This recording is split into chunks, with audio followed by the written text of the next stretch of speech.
Good evening, everybody, and welcome back to another episode of the Elendor Chronicles, brought to you by the Component Cast. Before we get on with tonight's episode, we've got a few things to do in the housekeeping scenario, and that is, of course, if you want to support this show and all of the other ones that we do, consider becoming either a patron or one of our live Twitch subs. Twitch subs get some really cool emotes and get to hang out and chat with us, and patrons get the biggest slice of the pie. They get behind the scenes stuff, and it helps us to, produce more shows and all of that good stuff. Other than that, there's a few things else. If you are listening on one of our audio formats, hello, podcast listener. Whatever podcast variant you're listening on, whether it's from an Apple device, we're also now available on Alexa devices. So if you've got one of those in the house, you can now shout, Alexa, play the Elendor Chronicles, and it will. So if you're listening on an Alexa device, let us know. Or if you're watching on YouTube, just wherever you are listening to, make sure you give us a rating or a like or comment. Anything you can do to help the algorithm will help us grow. If you see any of our shorts, remember to repost them, all that kind of thing. Everything you do really helps us. It's stuff that we can't do ourselves, and it's up to you, our audience, to help us out there. Other than that, I'm not going to keep us hanging about tonight. I am going to get us on with tonight's broadcast.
So, I will be sharing you guys a map, but first of all, I'm going to do the recap and go from there. So, last we left off, the party had teleported to Modgwyn, or nearby Modgwyn. You ended up within the valley that led to Modgwyn, with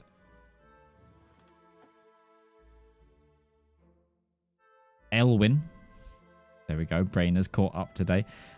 Breton's old trainer, master, knight that he squired to, and previous guardian to Anrayne and Sunderstar. The four of you began to trek the mountain passes towards the plains of the Nardathel as you were heading in through that northern road. One that you had travelled before, actually. The first time you guys entered the Nardathel, I believe, ever in this campaign came through this road. Before long, night had drawn in and you had reached a tavern by the name of the Rosaries, in which the party settled down for the evening. Elwyn said that his order often kept rooms there, and you managed to get rooms. You also had a nice meal of a hearty stew, but before too long, Valymr noticed something interesting. A woman, young, but with similar features to him, who did in turn out to be a long-lost half-sister. Another Ruakas. One of these half-devilish, half-drow spawn of this plane. The tiefling ancestry pretty prevalent, and they revealed that they had heard whispers, a calling from the Bloodfather that Valymr also heard, that many of the other siblings heard, yet this one, before the devil could get its teeth into her, it seems you, as a party, dispatched of him. The night then passed. Valymr left his newfound sister some money. But you eventually travelled further into the Nardothel, finally catching up with the region you were meant to be going to. You came across the first signs of the horrors that were beginning to afflict the region. The ailments, the illness that was affecting people. People who had all but given up hope and thought themselves destined to die felt drawn to shrines of the faith, which you found defiled, and wearing these white robes to signify a shroud that if they were to fall down dead, they would have something to be buried in. You discovered that each of them had a completely different ailment within them. No one individual was the same, but they exerted the same symptoms. And after some investigation, you found the monastery in which, for this region anyway, in which you thought the infection began, and it was brutalized. Blood, scars even between the fabric of the reality around you had been desiccating this monastery. It was under investigation, using the ability to see into the ethereal plane, that you found clues of runes that had been left, markings of arcanic origin, making absolutely no sense, written in abyssal script, and seeming to be binding runes, directional runes. None of it, or almost an unfortunate sort of wording pattern where it's like, it was almost a path, but never quite made sense. And it followed around the entire building. You also uncovered what seemed to be the source of the corruption. Coins made of blood silver. This metal taken and forged in the Nine Hells and cooled in the River Styx. It was being the source of a lot of the ichor and sickness and death. You then discovered some of this blood silver had made its way into the populace through the circulation of holy rosaries. And upon this discovery, you began to purge what rosaries you found and spread the word. A good word. You are returning to a nearby town when suddenly Breton's weapon of warning alerted him to a creature primed and ready to attack. And we left off with you all about to roll initiative. But before we do, I have a question. Which city is it that you're heading to?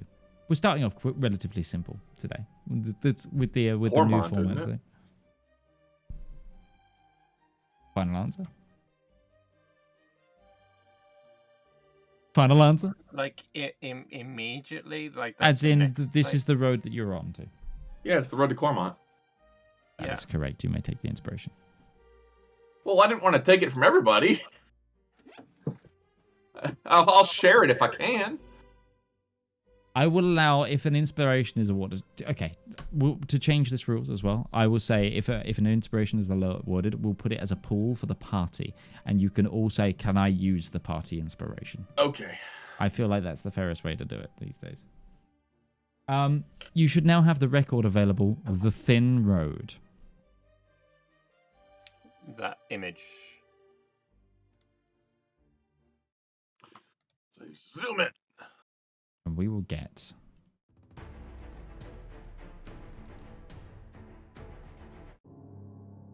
some horror music going because we go As I see one of my friends load up the Texas Chainsaw Massacre game. All right. Oh, there goes the Dead by Daylight. All right, well, guess what we're playing today? Halloween in July or June.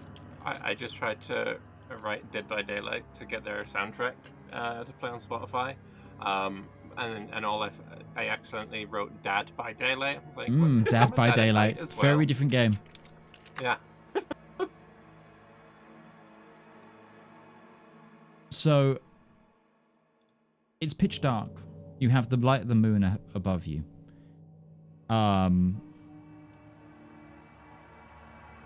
will ask that you all, obviously, roll me an initiative. Do we get any positives for this for being next to Breton or something? It's +5. For being next to you? Damn. Oh. And 16 for me. Oh, I got a 19! Wait, no, I got a 21. Okay. So the weapon of warning has alerted you all at a time. This is not a surprise round. However, in the tree line, Breton, you point it out, and it's just like staring at you. You are first to act, Breton. Yeah.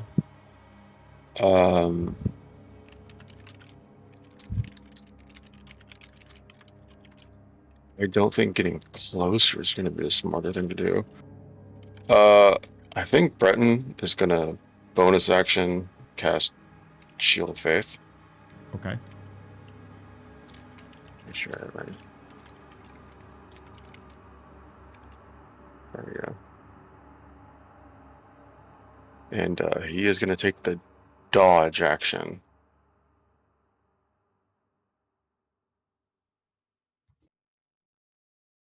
He's just going to take the dodge action, the Shield of Faith. And that'll be his turn.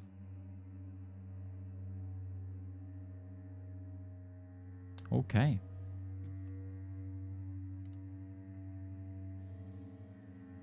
Okay. Valymr. Yes. I'm gonna just move up one little square. Sure. And then I am gonna throw out a couple of Eldritch Blasts at the guy. Sure. You do that. I'm only tagging myself. No, him, just him. Alright. Eldritch Blast, I can do 3 blasts, I think. Can now, I believe. Yeah. First is a 20 to hit, That hits. and it does an damage of 9. Good hit. Plus 5 for damage. Is that right? It's your charisma bonus from Agonizing Blast. Yes. Five's correct. Okay. You haven't done Hexblade's Curse, which I think normally increases slightly, perhaps. No, but He's not I hexed. think he's not. I know he's not hexed, but I have got the. I have got Agonizing Blast, so I think I need to do 5 more, don't I? No, Agonizing Blast is already on there. That's the 5. Eldritch Blast is D10. Period. Oh, yes, because it's a cantrip. Okay. It won't normally take anything out other Yeah, than you your... shoot it 3 times. Yeah. Fair enough. Second time misses. Yeah, one just flies off into the trees. Third one does a 12 hit. A 12 does not hit. You see this thing now as well. Whiffy. It's one of those things of with your face covering. You get the like almost like the what's it called, the unearthly sight from it, and like you see the landscape like sort of map out around you, almost like a bat's echolocation, and you just see this visage, this outline of this creature. It's got arms and like It's got like the torso of like a human body, and it's in like like ragged clothes. It's got long gangly legs, but then you see it's got these long arms, almost longer than its legs. You think that if it was squatter, it would drag their hands across the floor, and the finger bones extend into like scythes. And it's just got this gaunt, thin face, and also glowing eyes.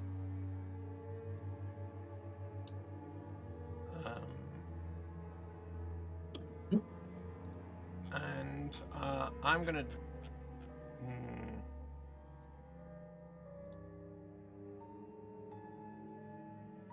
I'm also going to cast with my bonus action, spiritual weapon.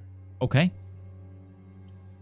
And it's going to take the form of a large, glowing warhammer. Warhammer. I have not had a spiritual weapon in a while. In a hot minute, yeah. So I'm gonna have to bring back an old favorite icon, everybody.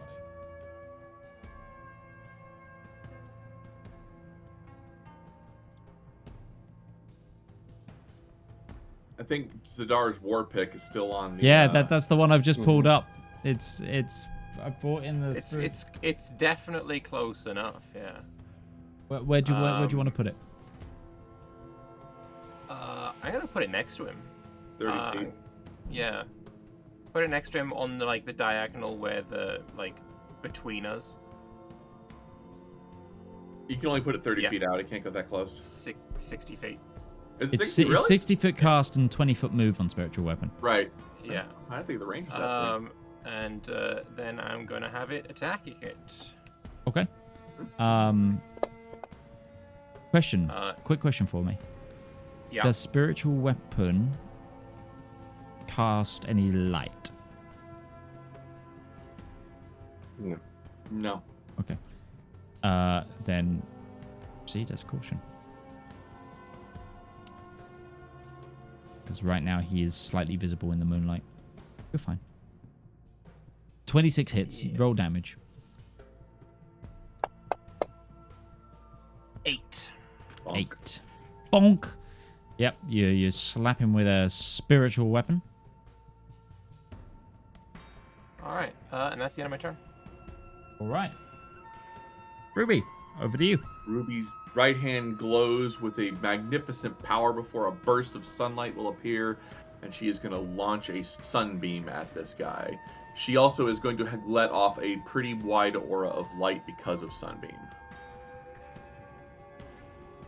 This will destroy the spiritual weapon. Spiritual weapons are inanimate. Don't they have a hit point? No. Not in actual D&D. It's only in Baldur's Gate 3. Correct. Okay. Go ahead. Damn, Baldur's Gate, confusing me. Sorry. I need to adjust this real quick because it still that's fine. says...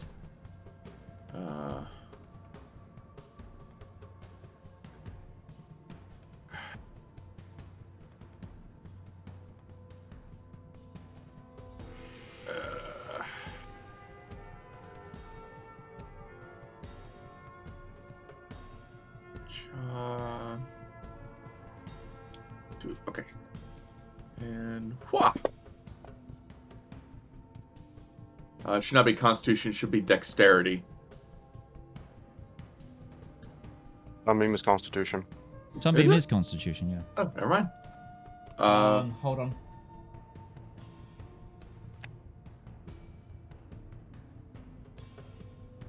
I needed you to cast that at disadvantage, so I will roll again.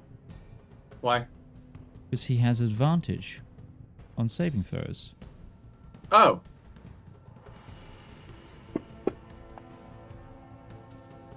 He still fails, so go ahead, roll damage.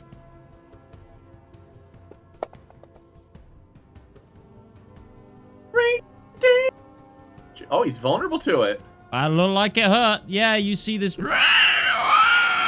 as he gets blasted by sunbeam. That's why I was asking about the light on the spiritual weapon. Sure. You are now I glowing also, as well. Yeah, I let off light. Yeah, I think it's 10 feet of bright I have to look at it again real quick, but I think it's what it is.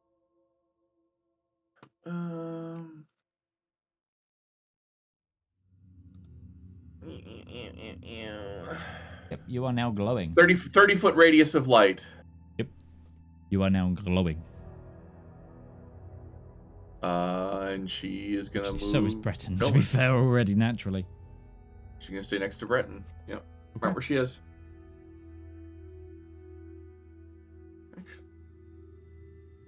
Okay.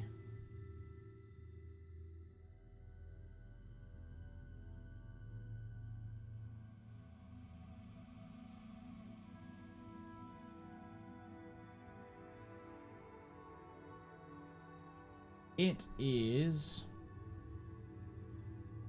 It didn't like that. Can imagine now. Ruby, Yes. make a Constitution saving throw, please, as it looks at you heavily and points its long-bladed finger towards you. 10 feet from Valymr, I get a +5. Yep. 4, 5.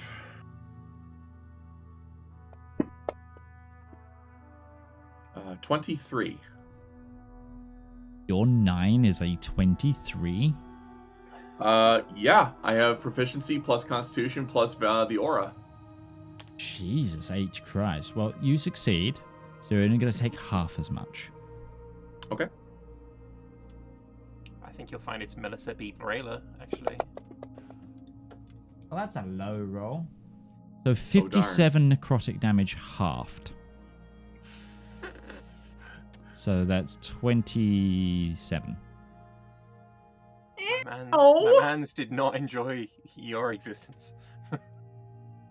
All right, well, I have to do this real quick. So this is for Sunbeam. Sunbeam remains, and 27 points of damage, we said? Yes, I think so. It's 20. It was 25, and then half of 7 would be. What was the damage? 57 halved? So it'd be actually it'd be 20. It'd be 28. 28, not 27. My bad. Yeah, Ruby goes. He looks at me, and I just feel pain. Yeah, it's like you just feel this like it's on. Let me describe this better. You just see him like point at you, and there is just a level of dread that comes with it. It's like the knowingness of the end, and then you just see, and it's like you feel with the fear, and then you feel like you've been hit by this absolute bolt, and you just feel like searing pain begin to rive up your body that you manage to resist most of, but there's just like this deep necrosis that sets into your veins, and it's just like you are burning with darkness from the inside out. Okay. Yeah, she's hissing in pain, but she's fine. Yep. And then it is going to spend its movement to run. Don't suppose spiritual weapon gets a opportunity attack, No, it does right? not. Worth a shot. Creatures. Get the fuck back here. I mean, I feel like we don't rush off into the forest after it, right? That stinks. Yeah, about that, homie. Yeah, Ruby's going. This stinks of trap. Probably. Literally can't not chase it. Literally, my oath, I have to chase this thing down. Yep. So it Also, runs offended off. Ruby noises. Yeah, it can't have its bonus action this turn. So, yep, that's... Back over to Breton. Well, we teleported here, and I didn't say I brought Silver along. That would have made the chasing it a lot easier, so I guess I'm just going to sprint on after it. I'm going to bonus action throw the animated shield up, just to have that up as well. Sure. And he's going to run on and get 60 feet with a dash, so he's just going to take off towards it. Is there any of this difficult terrain, Midge? Yes. As soon as you hit the forest line, it becomes difficult. But not for him. He didn't seem that affected, no. Alright.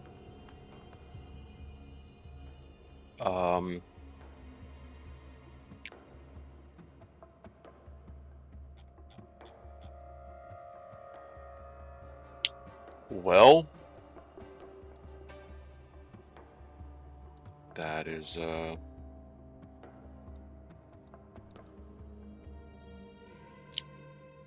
I guess that means I can get 15 feet, and then I can get another 5 feet. That's really it.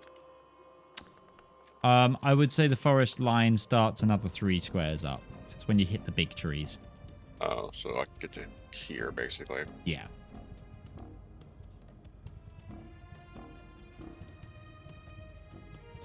Well, if this thing's just going to get away, and there's a snowball chance in hell of us catching it, Breton is going to bring out some of the big guns, I guess. As an action, Breton is just going to try and banish this thing. Okay. What's the range on banish? The range on banishment is 60 feet. Okay. What does it need to roll? So it has advantage on saving throws, so I don't know if I can trigger that, but this is going to be a charisma save.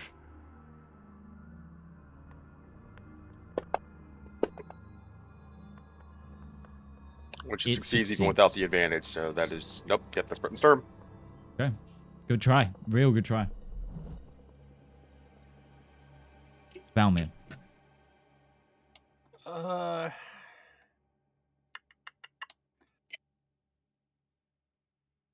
I'm gonna go to here, sticking just behind Breton, and I'm gonna throw some more Eldritch Blasts his way. Sure.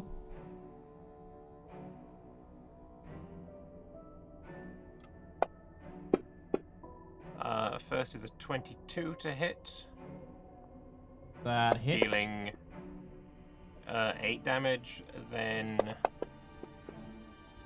a 29 to hit, dealing 6 damage, and then finally 27 to hit, dealing a further, finally, 15 damage.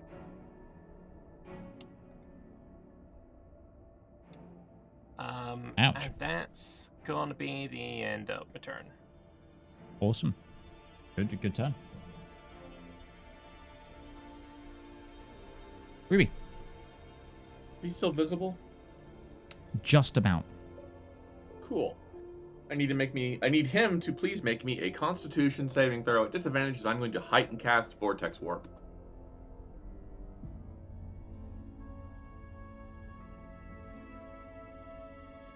Okay. What's the range on Vortex Warp? 90 feet. I'm 75 away. So you're heightening it for disadvantage. He has advantage, therefore So it it's becomes just normal. a normal roll.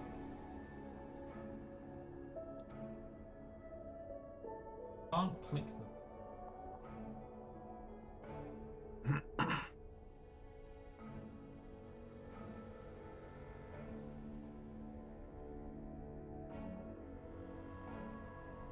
Because it's not the spiritual weapons.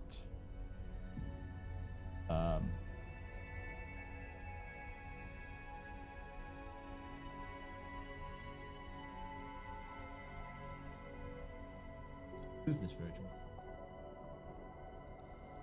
Something really wonky's gone there. Can you next time you want to move the spiritual weapon, just like denote to me. Okay. It because it's. It is having an issue. Yeah, like I'm on the DM computer and I can't even move it. Alright, I cancelled the movement that I had thingied for it.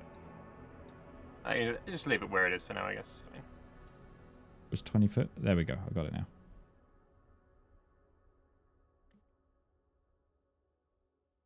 Back. Right. Yeah, go ahead. Do the roll of Vortex Warp on it. It's... You can force a save with your... If it's natural, then just force the save.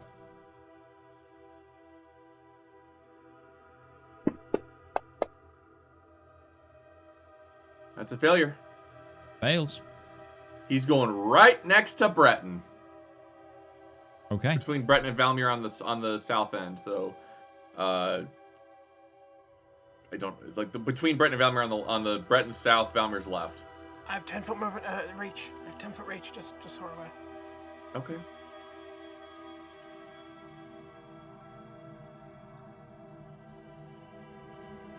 Go away, spiritual weapon. I don't want you. First, you don't listen to me. Now you're all I can move. So there.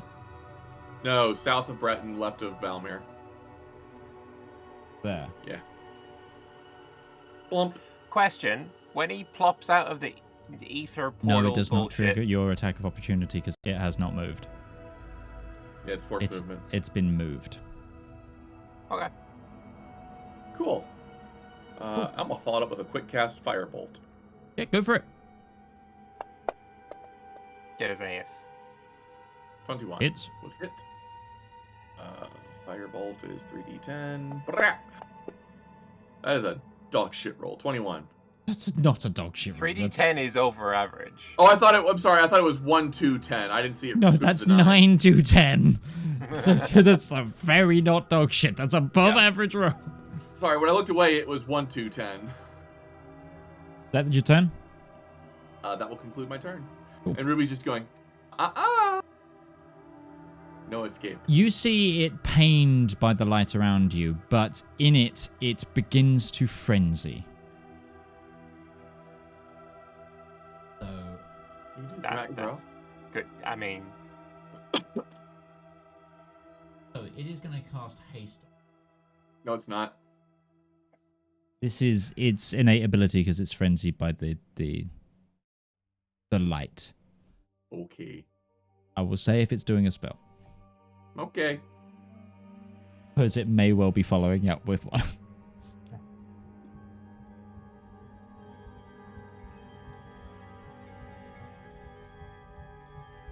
Right.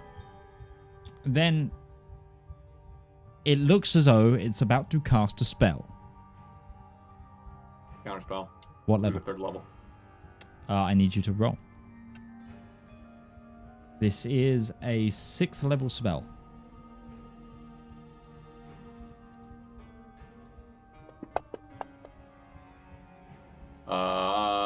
Can I inspiration that, everybody? I'm fine with it. Breton? Sure. Okay, so the spell goes through. 2d4 won't help that, unfortunately. I'm not going to measure this out because I don't think I can hit anyone but Breton and Valymr. Breton, Valymr, I will... This is going to trigger my Mage Slayer, Oh, absolutely. so I'm going to make an attack against it. Spank him.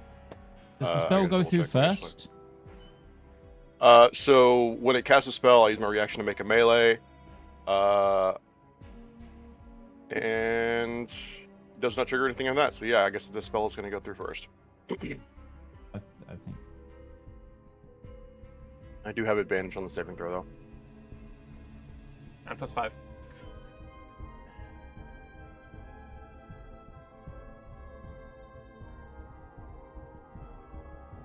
Sorry, friends. It's been a little bit funny tonight.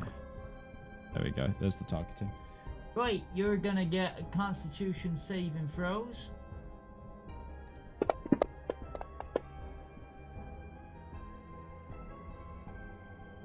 The Breton saved. Valymr saved. I believe it's going to be half as much damage, as it produces a cone of cold at you. Which I'm also resistant to. Yeah, this ain't a bad thing for you, Breton.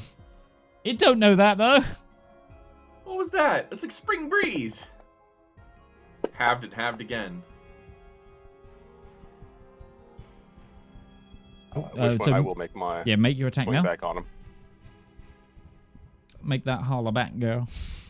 I almost kind of want to imagine Breton reaches out and grabs the thing's hand and just cups the cone of cold. Well, yeah. That's 12. Miss. That is a miss. And then, Breton, it begins to take those scythe-like appendages up and attack you. Whenever an enemy attacks a friend within 5 feet of me, I get to make a melee with my reaction. It's not within 5 feet. It's of not you. within 5 feet of you. Breton is within 5 feet of me. When an enemy within 5 feet of you. No, when an enemy attacks a friend within 5 feet of me. Is it? What are you reading from? What's this? The Sentinel. Sentinel. Yeah. Ally It's within it's 5? when a creature within 5 feet of It's you a makes an creature attack within against a 5 target feet. other than you. Yeah, Sentinel and Polearm is not. That's a non-bow on that. Balls. My bad then. Sorry, I read that the wrong way around. No worries, bud. Good try.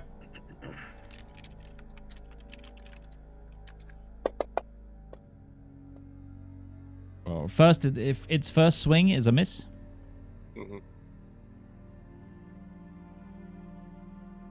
And that's all it can do because it's done a spell this time. Okay. Breton, over to you. Kick his ass. This thing is like you see, it's like an 8-foot person that is just like, it's. Have you ever seen like a stressed squirrel? It's like that towards the sun. There, it's almost like a caged animal. It's like not trying to get away, but it's just horrified by the light. The light isn't like burning him. Mm. Oh, so he has sunlight hypersensitivity. I think they call Yeah, and he's trying to put you out almost. That's a natural 20. That is for you, yes. Instant crits on a. Because you crit We're on a gonna divine 19, smite. don't you? And I'm sorry, Mage, but we're about to do very unpleasant things. Do to this it. individual. No, do it. Get rid of it. It's a blight on the world. 4th level divine smite. Radiant fire! Holy nice shit. ball. So that's 74 points of damage. Yeah, it erupts into flame because that damage is doubled. Because it is vulnerable to radiant damage. So that was, 148 points of radiant damage in effect for this? 148, I believe, is the correct one. Yeah. The radiant's double, not the slashing, but... Yes, the radiant. Either only way, the you radiant guys that had would be already wild. piled about 100 HP out of its 200 on it, so, Breton, Get going. describe to me how you destroy this undead. Nuclear warhead. He already missed it once, and he's just going to plunge the blade into its chest, and after plunging the blade into its chest, the divine energy that just radiates out of it, 1 second there's there, and the next it's just like a nuclear shadow is left on the ground. Nice. And that is it falls and it's gone. Make a perception check. Breton, I've never found you as hot as I have right now. I'm pretty sure you set him on fire before. Another 19, it's a 25. Breton, you see like in the ash and remnants of its like garments and clothes, you see a pouch. Intact, shadowy, same material, decrepit. How does it look? Leathery. Look, either it's carrying an item or it had testicles. We can... It looks like an item. Like it looks like a little purse. Breton's not afraid. He'll go ahead and pick it up, examine it. It looks to be a coin purse made of an unknown leather. Well, it's probably human skin, but that's not gonna. We've seen weirder it's very things. Gray. Dwagar skin. If it's filled with coins, I demand you throw it up in the air and yell, "Pull!" Breton will just hold it up and like. If it has the silver, and we haven't looked inside of it yet. Yeah, he's just showing that he found something. Yeah. He'll regroup. I guess we'll go back over to the beaming, gleaming that is Ruby with the sunbeam and just open it up and look inside. Slightly shining man and deep as night dark drowfling go over to burning bright sunlight lady in the middle of this street in the middle of night. It's like I've got my eyes covered anyway. Yeah, you got like sunglasses on essentially. Yeah. It's so bright you just see sunlight. Oh, it's like when you've got your eyes closed and you see, like look at the sun and it's just like orange now. It's just the after effect. You just see blue in the underside of your vision. Yeah. You find the little coin purse. What is it? That's our hell silver. Let's take a look before my spell wears off. Yeah. It's empty out on the ground. Okay. It's He's like, gonna open it up. yeah, it's like a that big kind of purse. And inside it, you actually find not hell silver. You find what seems to be a bag of rings.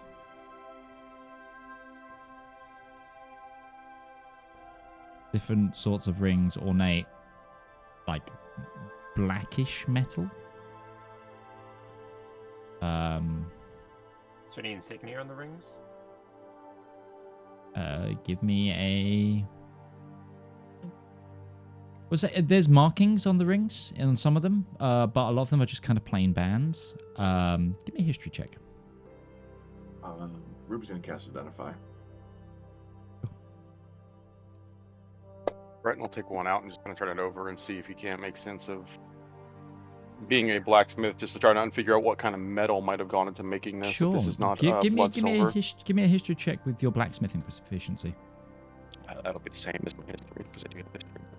Okay. Can't roll great always. It's a 14. No, I mean add an extra proficiency for your blacksmithing. So then that's 19. Like yeah. Roll it with expertise is probably how I should have said that. Sorry. Sure. Yeah, that's a 19. Cool. The 19. You think this is just some... At first glance, it kind of looks like a stained metal.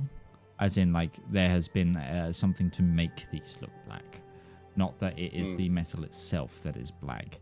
However, it is slightly darker than normal steel. Mm-hmm. You start looking at, like, the grain of the metal. And this looks to be, like, either, like, really expensive steels that have been darkened, or actually this is using dark steel, which is kind of like it's like a cheaper adamantium. I've heard it's indestructible. That is a Magic the Gathering reference that no one else is going to get. Played like one game of that card game, unfortunately. You know that dark steel is one of those. It's with that I would say you'll know it's dark steel is weird. It's like it's steel, but if it's prepared incorrectly, it's very brittle, especially in the working process. But it's sought after by followers of, say, Indar, or anyone with an affinity to lightning spells, because it is very conductive. Mm-hmm.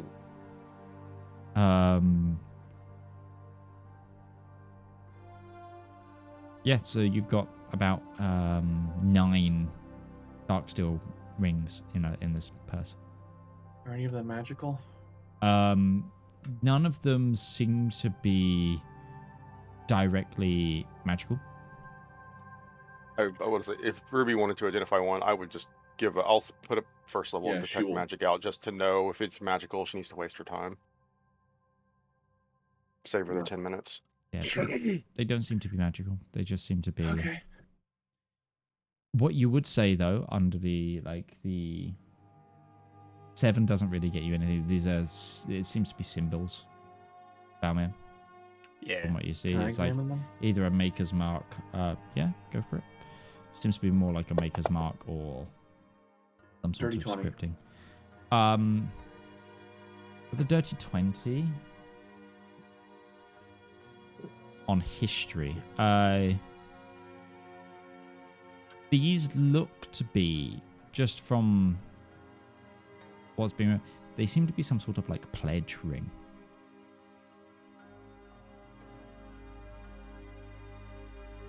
Like the inscriptions seem to denote like almost like a bond, and the black and steel is a like stylistic choice more than anything.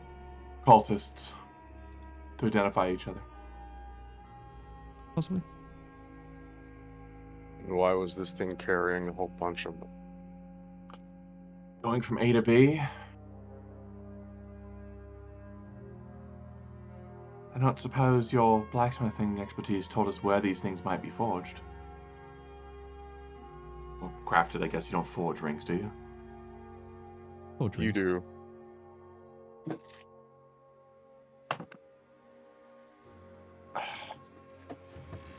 You mentioned dark steel was fairly difficult to forge, which means you would probably need somewhat specialized facilities for it. I don't know how Yes. well Breton would know the locales around here of where the nearest place you could do that would be, though. Not from the top of his head, but he'd know the questions to ask. You know that it requires to be quenched in acids. Mhm. So not only does the smith need to have a knowledge of like metal and using very like rare metal, because it's steel and meteorite essentially is what makes it, and then quenched in acid, but they need to have an understanding of, you know, acids and chemistry. Yeah. Mhm. So you're looking at someone who is more scientist than blacksmith, or a blacksmith that's worked with a scientist of some sort. In a short, no, Alchemist. but I can find out. Okay. We'll get to Cormont.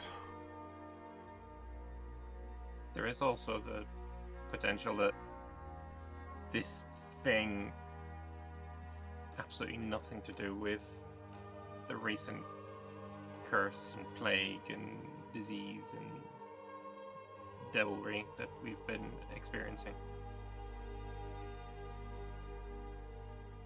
I'm not gonna play with what ifs. We'll put it on the evidence board and we'll keep it in our minds. That's all we Let's can. Let's go to Cormont. I'm pretty expend, and I think I could use a sit. And the light will fade as she'll let the sunlight go away. Your light fades, Breton's light continues to shine. I experience no change. Yeah. But you continue down there another 10 minutes or so, and you reach the city limits again. Again, remember, Cormont is not a town per se. Like, it's a castle town, so it's a castle that has some amenities, sort of thing. It's only about 1,000 people here, if that. It's weird. It's like, it's got things like a courthouse, the jail, a hospital, the castle, like all of the things that you'd need for a centralized governing. But because how Nother works, it's like, yes, there's lots and lots of things here, and there's people that work here, but this is mainly for people that live in the next 400 miles of territory, because this is their central hub, sort of thing. So, like, activity is few and far between.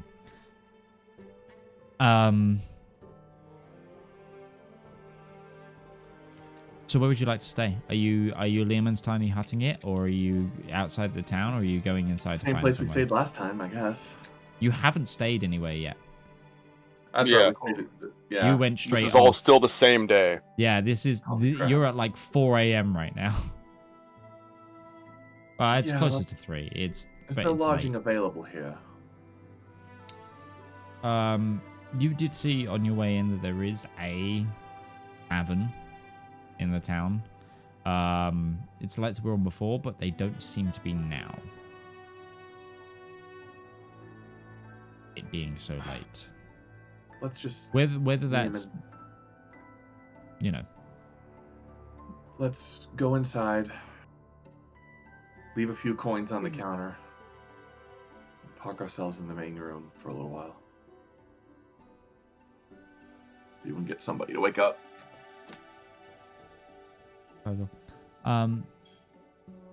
Door opens. You go in. It's a not bare bones. It's actually quite nice tavern room. It's not huge though. It's like this seems to be a multi-story building, probably 4, maybe even 5 floors. for a squat, and it's like the main room that you're in is actually like one floor down. Like you go, sort of, it's subterranean entrance, and then it's got 4 floors above, kind of thing. So the first floor is ground floor. That makes sense. So like the first let of rooms are on like the ground floor level, but you go into the actual tavern where there's a bar, and you just see that there's a candlelight on the bar that you wouldn't have been able to see from outside, with the windows also being shuttered. And you go in, and there is no one behind the bar directly, but there is a bell, teller bell. Ruby will ring it. Give it a little ding, and then you hear as like a door opens, and a sort of middle-aged like halfling man comes out, and he goes, "Oh, I'm sorry, I didn't hear you come in. Hello, how can I help you, weary travellers? Sorry for the early morning. Oh, it's quite all right. Could I get you in? Are you staying with us, or we? A few hours of sleep would be appreciative. Yes. All right. Just the one night's rest.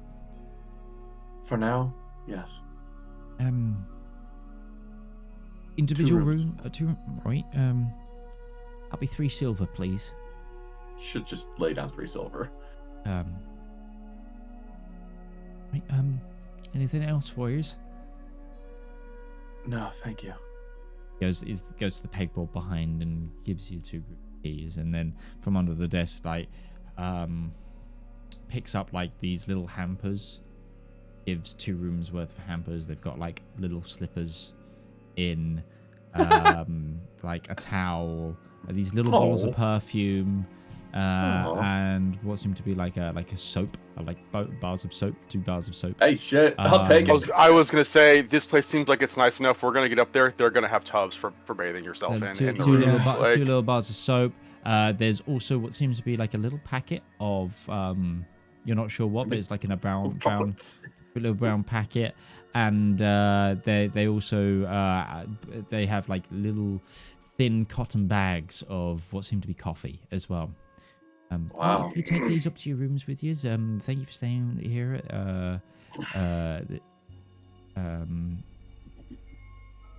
The name of the hotel has gone from my brain. Sorry, it's been a bit of a late night. Oh, that's what it's called? Really? Gone from my brain. Wow. Well, anyway. Started by a mind flayer, I guess. Right. Breakfast is served for me. If you'd like to come down and join us, it's served in here. We're gonna miss that, but thank you. No worries. Yep. Just leave the basket in your room. One of the housekeepers will come clean it afterwards. Thank you. Oh, and it's what's it called? You don't have to call me or anyone who's on the desk to check out. Just pop your key in the bucket over there.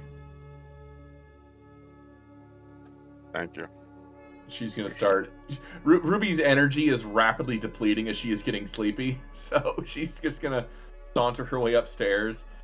I'm taking a bath and then going to bed. I was gonna say, Breton's 5 minutes from passing out in the bathtub. It's gonna take a lot of work to not fall asleep in the bathtub, but she's gonna try. Yeah, bathe and sleep. Yep, no worries. You can do so. I will grant you all a long rest. Been a really, really long day. Like Eugene O'Neill long.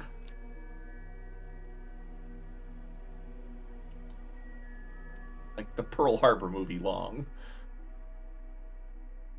Pearl Harbor A Bridge movie. Too Far movie too long. Keep going. We need more topical references. I've got him. I keep going, but I think Mitch is gonna want his time back. They were. I mean, how long? How many years has it been since they were topical references? I think we're already. Don't make me say Don't make me say those words because I'm gonna. That's how long mad. it's been. That's how long it's been. Bridge Too Far was the 70s. It's all right. I'm just mining for the name of this pub, and I can't remember what. I'm just legitimately, I don't know. The name of it has gone completely from my existence, and I only designed this place like 2 weeks ago. Too far and an hour too long.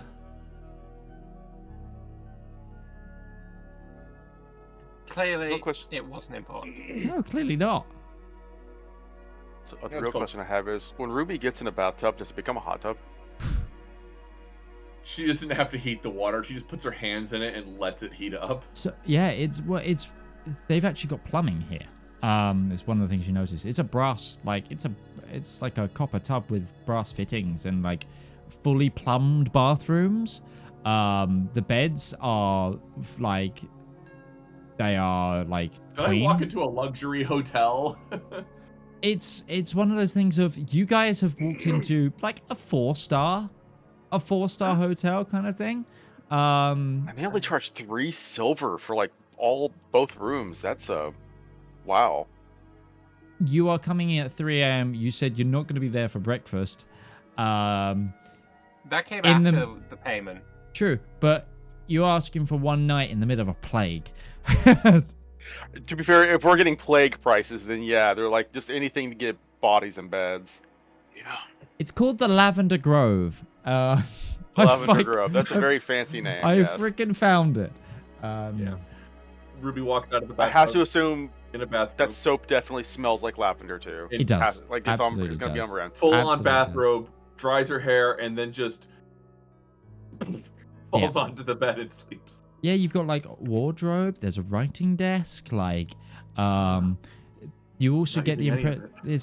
There seems to be like gnomish fittings as well, and like there is mechanical lights. You don't need a torch. Like, it's not like lanterns or torches. It's using like some sort of illumination spell, maybe, or possibly more mechanical means. Yeah. But cool. You will take your long rest. Wake up at noon the next day. Are you going to be going to the breakfast? Or are you going to long rest. Valymr, you wake up for the bill. I'll take some breakfast, sure. Sure. Valymr, you because you've got Fey ancestry. You don't need as much sleep. But even after that, it was a very, very long day. Bouncing around time zones as well. You did skip like a time zone and a half, so it's like I'm trancing for 5 hours this night. Yeah, exactly that kind of thing. But you see the breakfast, and you see the same halfling at the behind. It's actually more behind the counter and seems to be doing some writing, and but you see over the other end, it's like there is like. Imagine there's 50 tables. 2 of them are occupied. And they are occupied by people sitting the complete opposite ends of the hotel. They don't want to be near each other. Yeah, it makes sense. And there is also like a bowl with like what seems to be smelling like really strong smelling alcohol on the counter again. And there seems to be a few of those like placed around the room again for like cleaning. But yeah, it seems to be they've also like the bathrooms, like the bathtubs. They've got large copper, what seem to be like urns on like trestle tables for like it seems to be hot drinks, and there's also juices, and there's also like it's like continental breakfast. Is there a buffet? Yeah, it's continental breakfast. Pickings are a little bit light because they don't seem to be cooking for many people, but there's like help yourself to what seems to be seems to be like this gnomish mini oven that you can put bread on, and it like goes through and toasts the bread for you. Interesting. Yeah. Okay. I'll just take a selection of foods just to say. Yeah. Give me a quick like perception check.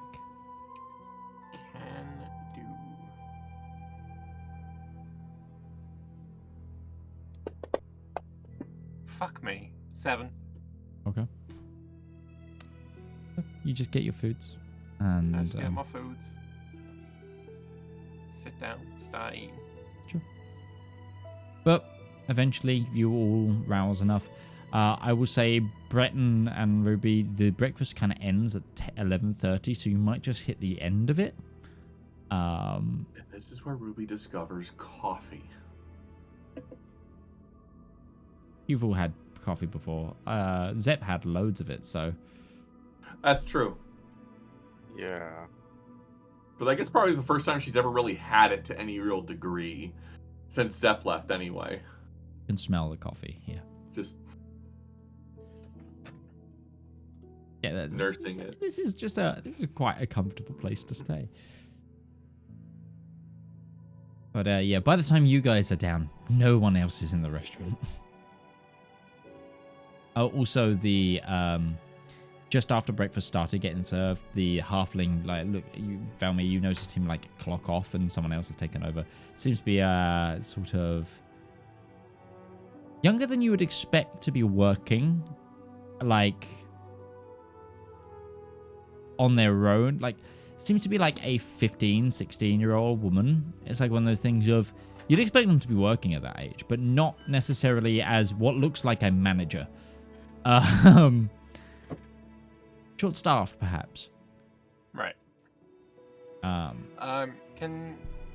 I'm eating breakfast, can I try and like talk to the bar person, try and ascertain like how the plague has affected things here, whereabouts the nearest outbreak is, that kind of Sure, situation. just give me a persuasion check, and we'll see how much information you get from that.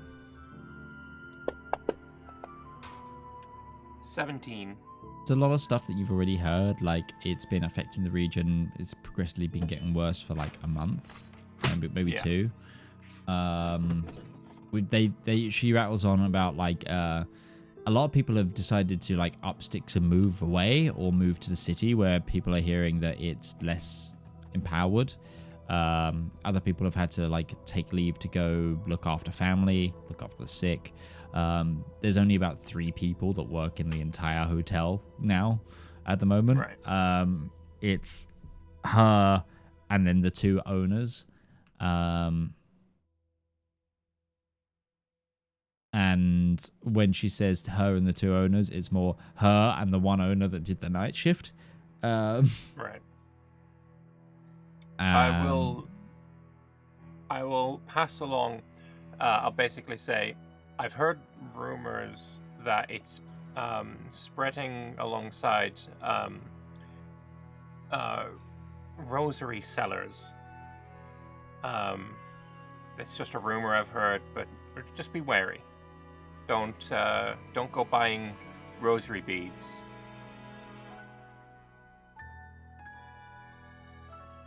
Well, she's like, I'll keep an eye out and make sure that we don't get none of those rosary sellers in here. I don't happen to use them in my practicing, but good to know. That might be why you're not sick. Well, all right.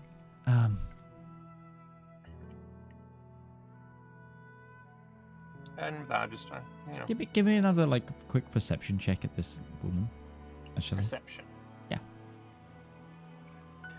Is there any kind of advantage because it doesn't look like I'm perceiving because I've got the blindfold on, and so it looks like I'm. No, okay. Fucking 9. 9. You notice. Nothing. I am blind. You do notice something. You notice that she hasn't got a rosary on, but you do notice some religious iconography tattooed onto like her forearm, where her like sleeves are rolled up.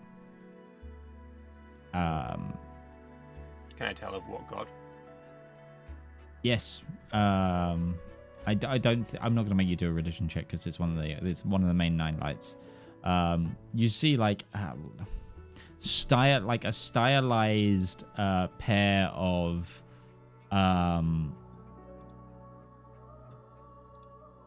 like it's a stylized like set of skeletal hands cradling a moon.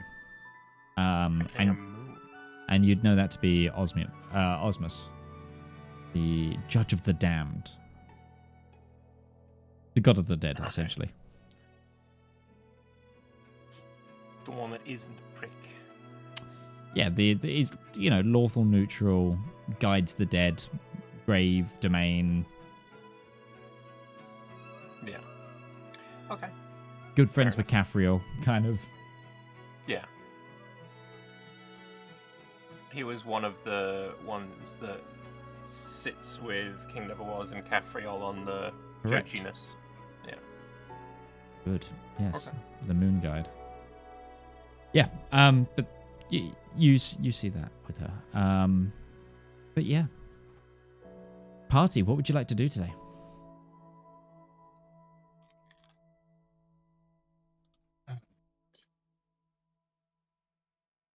So, we have a pretty good idea of what we're supposed to be looking for. She'll look towards Breton. Or at least the questions to ask to look for it. We want to look into whoever was peddling these prayer beads, but if we also want to look into where we might find a forge that could have made this, I don't know how useful that information will be, because if they're spreading the rings along the same path that they were spreading the prayer beads, then likely wherever they were forged would be back the way we came from, not where we're going. But having the information, we'll see regardless. Well, I was thinking that if these cultists are mortal, though it's hard to say for sure at this point, they presumably would have to live somewhere. And travel is not exactly easy these days. So, if we can find out where these rings are being forged, we probably have also a similar location to where this cult might be based. It might be one of the local towns around here. There's 24 in the span of 100 miles in any direction, I think. The nearest, named town is quite... technically the closest place is... I'm going to hold off on saying that. Yeah, I'm going to look at my map real quick, because... It's Modwin. I don't think so. There's a named village called Okrital. Yeah, there's 5 or 6 villages around here that are... Treliant, Dante, Bellion, Okretal, Grand Tau, those are all on this road. Depends if we're making our way So over yeah, towards but to put that into perspective, there is no major town between Cormont and Gervalu. Okretal is probably it's still further than Modwin is, and it's essentially the distance-wise, that is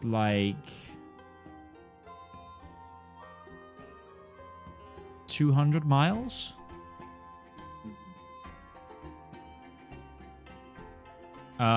So it's you have Dasborg and Fishhack and Soles. You've been to Soles. Cormont is in the middle of lots of places, but there's not necessarily another big place for a long way. But there's plenty of tiny little hamlets and villages and monasteries and other castles. This is the administrative center of this region.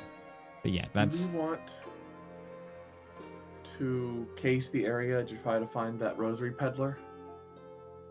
Because we were supposed to speak to somebody today. He was going to investigate it as well. It was with the guy who was burying bodies. Yeah. Last night. Yeah, he said he might also know who to speak to about where they would have gone through and who might know where they would have left to. Yeah. So we know what trail to follow. And when we knew where he was.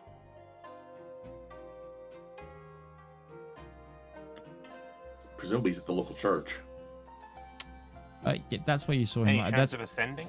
That's where he told you to meet him. We'll meet him there. With the cathedral here. I'm not going to waste the spell slots if I can avoid it. I'm being stingy today. Sorry. That's fine. Sure. You head back to the cathedral and you ask for the Archknight. And you do find him after he moans and you. I wondered when you were going to show up. We slept in. Sorry. It was a We late got one. ambushed last night. Oh? Some sort of shadow creature.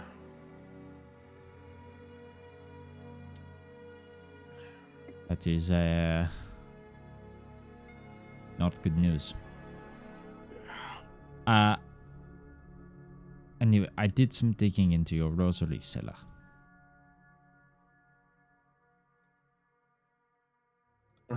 The two of them, the man and the woman, and their carts, they seem to be heading back south. Towards Girvaloo? Taking the King's Road, yeah.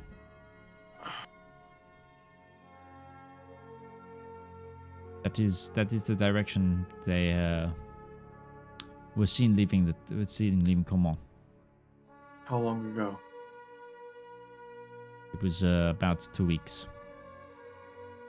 Last they were here. Means they're already at Girvaloo. Possibly.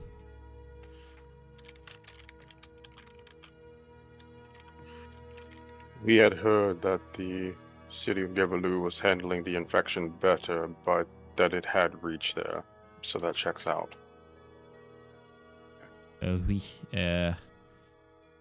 Yevalu, by nature of being the capital, has far more access to supplies, spells, clerics. Okay. We need to get to Girvaloo then.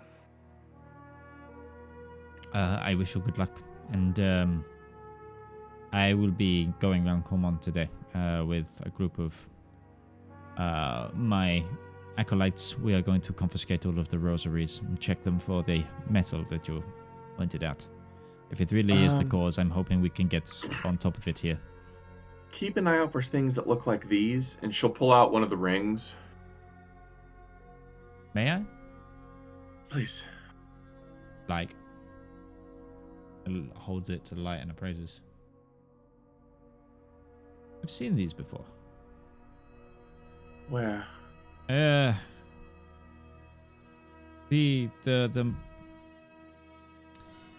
is they are what is the common? You can speak in Fionian if you want.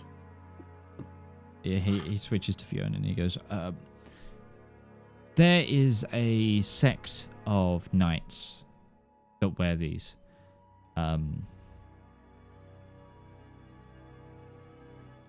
They are they're normally from Havre. They're one of the groups from Havre.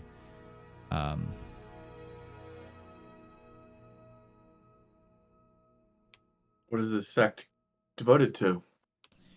The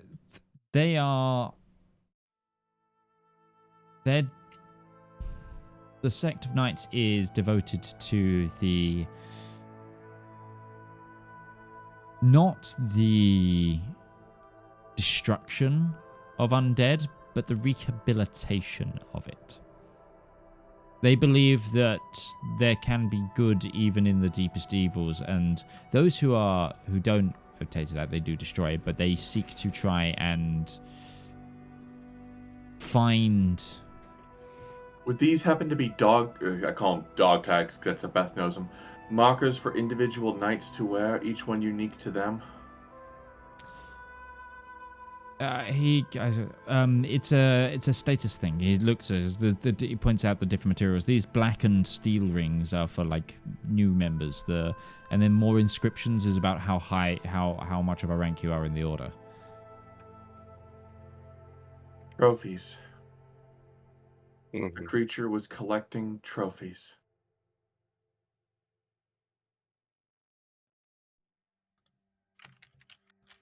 Why was it hunting these specifically? The order is, by the way, called the Order of the Veiled Chains. Okay. Do they have a chapter house in Garvalou? Most knightly orders do. They definitely would have some sort of minor shrine or well-frequented location. He then also goes on as they are known to like revere the dead slightly more than others would. Like they'll often, they'll like carry skulls of fallen brothers of the order into battle. They're like, oh god, I'm getting Warhammer vibes really bad now. they're like people will often like have reliquaries, or is like the first Grand Master of their chapter. They have him on like like those chairs that you can like carry. Yeah. They have his Bretonian carrying the doodad person. Well, yeah, they basically have a dead guy on one of those. That they carry into battle as their battle standard. And it is it's like it has their first archknight on it. He's there with his holy weapon, and then behind it is an altar at which all times one of the chapter brothers is essentially sermoning from. So apparently there are two different names that are used for those kind of carrying chairs. One is a litter, the other is a sedan. Yes, it is a sedan chair. Yeah, it is. Oh boy, now I know where it comes from. All right. She'll grab a shoulder of Breton. She'll grab a shoulder on Valymr. Hey, I'm not shorter than you. Nope. Actually. I guess you're going to that shrine teleport in Gervalu? Yeah. Okay. You return once more to the Gervalu abandoned temple. However, a sprig of spring cleaning has happened here since you were last here. And the room you're in has people in. Well, that's awkward. And then you see a number of like acolytes in sort of dark green robes, like are shocked. Hi. Like one of them drops a load of books and it's just like, and then they like look down and they see like the glowing symbols on the floor, and then just go. One of them goes, Be happy we're standing on it. Derek, I think I know what the symbols mean now. Hi. Don't mind us. We're just leaving. Luck to you. Okay. I'll pick up a book and hand it back to the dude that dropped them. Yeah, thanks. You might want to get that checked out. Yeah. The more perspective of you notice that It's none of us. What are you talking about? I don't know. Breton's very perceptive. Yeah. Hold up! Don't drag Breton into your Speak for bad yourself, dice Valymr. rolls. Yeah, don't bring him. I've got alert. I'm all right. I'm blind. Yeah. You notice that these seem to be acolytes of Turva, the fated lady, the goddess of good fortune. Of luck that this temple is dedicated to, and it seems like an order is moving back in. Like it's all been cleaned up, boards have been taken down. You actually hear birdsong as like they around like the top statue of Turva. You actually see like they've planted like some trees in here, some like little apple saplings, and there's like little sort of songbirds in like the rafters, and they're like there's like you see there's like a workman who's not an acolyte is like putting back glass panels in, and the front door has been pushed open. But the other thing you notice once you leave the temple itself is lines upon lines of like shanty tent. This was already in like the not so good part of town. She's Not a so goddess good. of like charities and Not so good part of town is correct. Like this was already the not so good part of town, but it's like those like existing like rundown shanty huts and stuff have just been met by fresh camping and sites and like refugees, it seems. I wonder if we beat Elwyn here. Maybe. She left yesterday. Yep. By flight. We'd probably beat him here. Probably by a day or two, yeah. Well, if he had just waited. Anyway. Alright, why don't we handle the side business first and get these rings back to the... I keep wanting to call them Grey Knights. That's not what they are. Knights of the Veiled Chain. Knights of the Veiled Chain. And see if they can imply some more context to them. They would be... And she's like, do I know where this is? I'm not from here. I've been here. You've been here quite a lot, but to know where exactly a specific order would be a little more... If we didn't have these rings with us, we could use locate object to search for the More. rings. Give me just a... Ask a couple people, carouse. give me just a quick history check to check your own knowledge of the city. I've never been here before. I'm I specifically... think I've been through it. It's Ruby. not for me. It almost looked like a 30 or a 17, but no, it was actually a 6. You and Breton between you would know, because Breton's also spent some time here. You would know that most orders have like chapter houses and chapels closer to where the Archknight, like the Grand Archnight's temple is up the main hill, just below the. This place is stylistically very Minas Tirith-y. I think I've described before, but with like a harbour, like backed onto a harbour. But it's like the holiest place is towards the top. And then you also have the High King's Castle is like... Imagine it's Minas Tirith with Helm's Deep built onto the side. Sure. So religion is Minas Tirith. High King is Helm's Deep. That's kind of like the What shape we of need to the do back is of go the city. find the steward and make him eat a cherry tomato. Whilst some young halfling sings at us. All right. But you can head in that general direction and probably carouse your way to find some, find this. And grab a snack on the way, because she hasn't eaten breakfast yet. Cool. You can find like street vendors. Is there a general tone of the city? How are people feeling? Do I get a sense of tension? People are quiet, not talking to each other, or is there typical Give me an insight mercantile activity? Give me an insight check. I'm really bad at that. 13.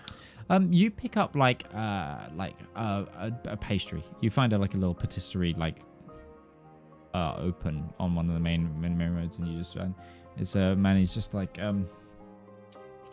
oh, I mean, business is booming right now with the extra influx of people in the city, but everyone's a little bit jumpy. Everyone's you kind of ask, and it's like everyone's just a bit jumpy at the moment. People getting sick all the time. Hospitals overwhelmed. The clerics are preaching some of the more radical sects, preaching the end time. But when aren't they? When aren't they preaching about the end times? Some of them, it's we get an apocalypse every which way of the week these days. It's what it feels like. No, I don't want to put you off your. I don't want to put you off your cross on. You're fine. She'll hand him a gold coin. Hey, this is gonna sound a little weird. Do me a favor.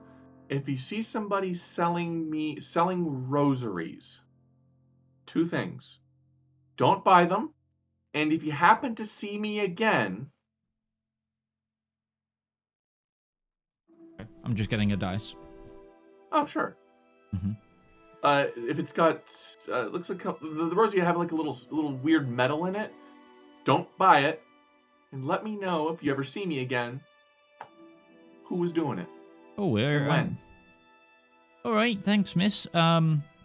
If you're looking for rosary sellers, Might want to check out one of the market districts or closer to the any of the shrines. A lot of peddlers sell their wares in there. Finger bones of saints and their angels' teeth and your kobold's nutsack or whatever it is they're trying to palm off as some sort of holy relic. You might want to check out there. It's quite a lot of those people around. Now you mentioned it, there's a few more than normal. Yeah. Hey, well, I'm just guessing it's people being opportune, and the like, with all the extra people around. Sure. Hey, just remember, don't buy any. Don't touch Got it? No rosaries. No rosaries. If you gotta pray some other way. Well, good fortune to you. Have a nice rest of your day. But she will cast a knowing glance towards Breton and... Yeah. Speaking of casting, we could do locate object, but for blood silver. We'll do that when we get done with the Veiled Knights. Yeah. Okay.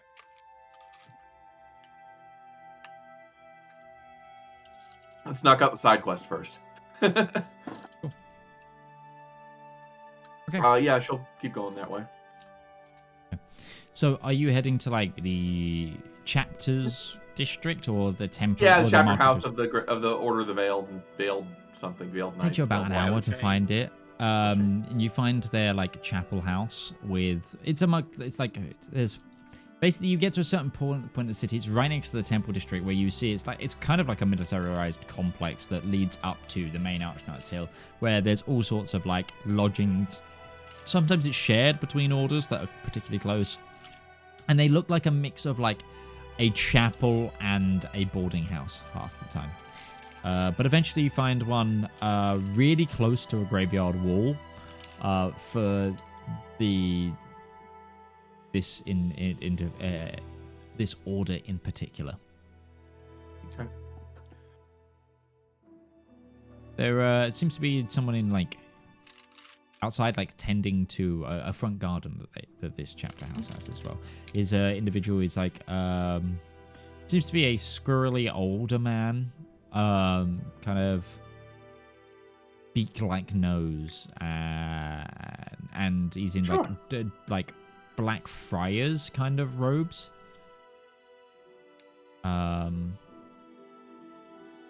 He's just he looks to be gardening. Thick gloves on. Ruby will walk up and say politely in Freonian, "Good morning, sir. Good afternoon, sir." Oh, he stands up and brushes his hands as well. Good afternoon, lady. The knights? Is the chapter master or somebody of import in today? No, nobody's here right now outside of myself. Most of the order were actually on quest back in the homelands of Havare, but I'm the steward of this lodge. Can I help you in any way? Well, I don't know how to say this other than I apologize profusely for what I'm about to ask you. But she'll take the bag. Brett will hand it to her. We slew an undead beast yesterday evening up near Cormont, and it had, and she'll open up the bag for him to see, this. We assume they belong to your order. Takes the bag and he kind of puts them out into his hand. They look to be some of ours, but I don't recognize the names. Nor do I. No, I keep a log. I know every name in this order. I know not these people. From how far back do you know them? Unless a group of knights, including what seems to be an order captain, were ordained recently.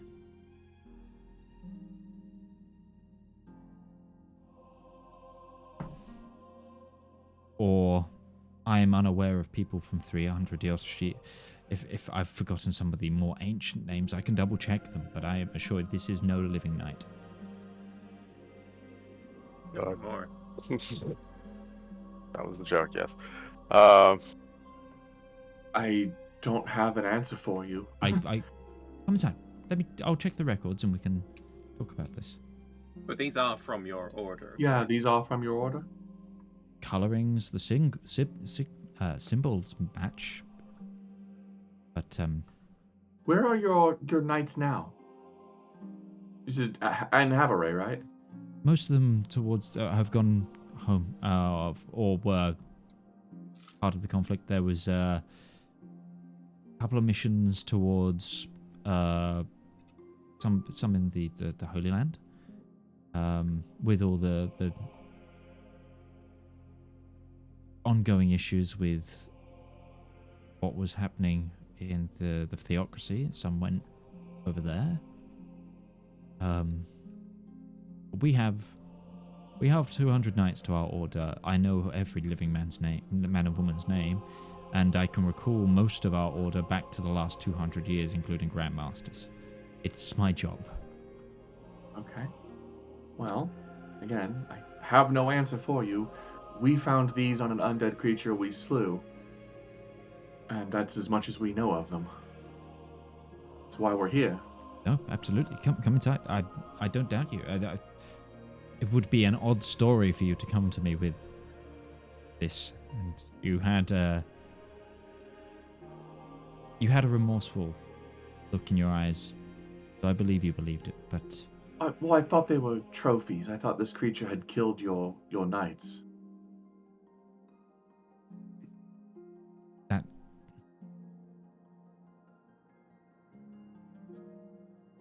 One moment. I'm going to check the logs.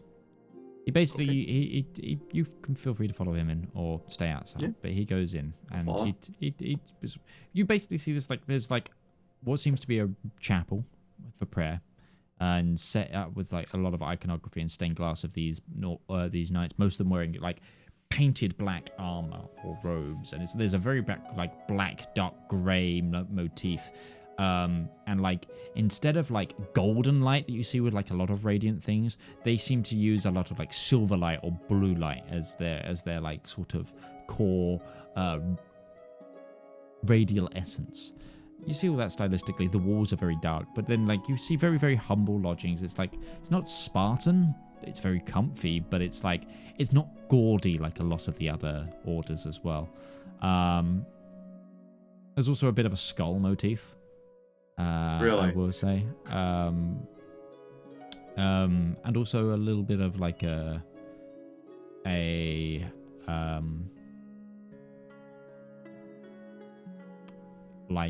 it's weird. Imagine seeing good necromancy. That's kind of the vibe you're getting in here. It's Heresy! for some, maybe. They definitely don't get on with every order that's out there. Because some believe that the undead just shouldn't be a thing ever. They're right. I mean... Nope. No, I mean. Nope. Depends on the scripture. But anyway, he goes there and he eventually takes you to a library, a little library. It's a chapter library. He's going back. So he's basically checking names off of. And he's asked, well, the creature, what did it look like? A black shadow draped with cloth and frayed, a hypersensitivity to sunlight, very thin. Minor illusion. That works too. Wait, how does he know what it looks like? Then, Good point. For a second there, I was going to say, were you ever actually close enough to see it? Even if you were, could you see it? No, there was a point where it was within 10 feet of you at one point. Yeah.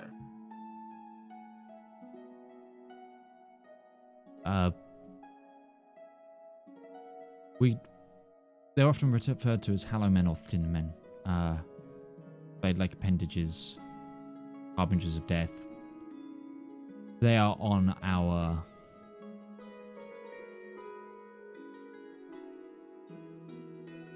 cleanse list. Mm-hmm. He's There's less a only Grey Knight been- and more of a Black Templar. There's only been 2 cases, I think, where we've managed to make them more restful dead. Unlike a lot of the undead, though, they do understand and speak common. They quite intelligent creatures. Very strong for their frame and structure. Also have control of magic. little bit. Not the most dexterous. Those long limbs and gangliness about them means you could probably tip them over. That's actually one of the tactics. We tend to trip them up. He's doing this all while sort of like... And you said you've... Well, we obliterate it with sunlight. It works. Works for a And lot of the smiling. undead. And he's just flicking through these books and he goes... How long do you like stay with him while he does all this checking? Until he says, all right, this is not working. These guys aren't in here. Yeah. He finishes every page of this book. It doesn't take him too long, but it's a good 20 minutes. You can ask him more questions if you want in this time. The sickness, has it been spreading throughout the town? Throughout Graveloo? There has been a bout of... I've done what I can as well and offered my help and services as a cleric, but it's not been an overwhelming problem like it has out in the boonies, so to speak. Yeah, we've been dealing with it out there. We kind of figured out how it was starting. I'm sure we'll all get on top of it once more paladins and clerics return from the war. Mm-hmm. Yeah, I wouldn't count on that anytime soon. How so? There's another fight coming. Isn't there always? He finishes. These names, none of them match. They're very... He goes to the bands and he looks at them. Very generic. There's the combinations of other... It's like... if I put 2 of these together, I could make the actual name of a knight. Or a chaplain or an acolyte. But they're all mixed, or some of them are only first names, not last names. I would say these are fakes. Good fakes, but fakes. They wouldn't hold up to scrutiny, but at a casual glance, if you are mixed in with a contingent of knights on a journey, could somebody use one to sneak in? You are unfamiliar with every member of our order? Absolutely. We keep the names on the inside of the band as well, so visual glance on the exterior is pretty good. Which is why I was... At first, I thought the worst. When I read the inside, that I was confused. Bill Baharn, there's nobody here with that name. All right. Well, I don't want to spend all day speculating. We do have other tasks we have to attend. No. Do you mind if I destroy these, or do you need them for your investigation? I should look to Breton and Valymr, but she'll shake her head and shrug. Can we keep one? Sure. Just... Yeah. Which would you like? Just pick a random one. I don't have a... If I hear rumor, though, of anyone pretending to be a member of our order, I will be most cross. On my honor as a Sunderstar, you will not have to deal with that. I just feel not comfortable with this many going out again, if they are fakes. No, am I. But... Where would these have been made? It's not a common material to make and not easy to do in the first place. Not a lot of places you could make the material. Thanks for a moment. We use Hal. He's one of the artisans actually in the city here. And then the rest for our order tend to be made back in Havre. Hal does a lot of the stained work and the simple bands. And then the more ornate stuff the chapter themselves make them in the main castle. But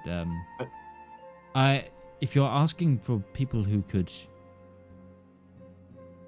You said these are very good fakes, so whoever made them has to have innate knowledge. presumably Yes. both knowledge of what your order is and the means to do so, which has to narrow down who could have actually made them. Yes, and I have a list of local suppliers for the ingots. Give me a moment. He trifles through some papers, and he goes, here. He hands you a list. Those are metalworks and dealers who have dark steel. We've had to sometimes buy overflow when Hal hasn't had any. Some of them might be blacksmiths themselves that could work. I'm not sure directly of them with acids. Others are traders. I hope it helps. And if there's anything else I can do to help, please.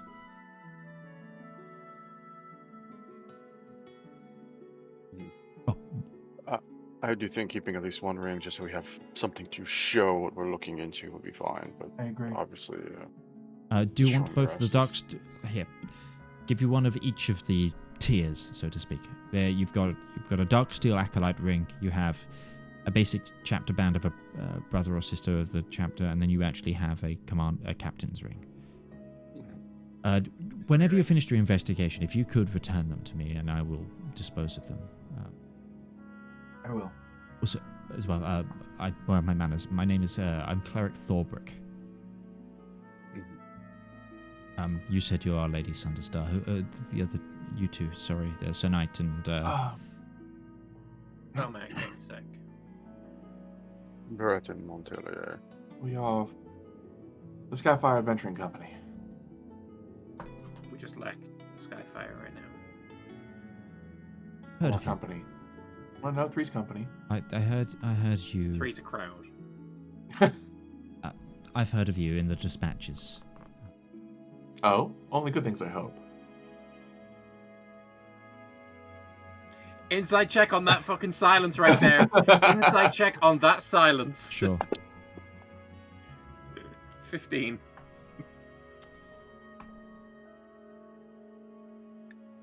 He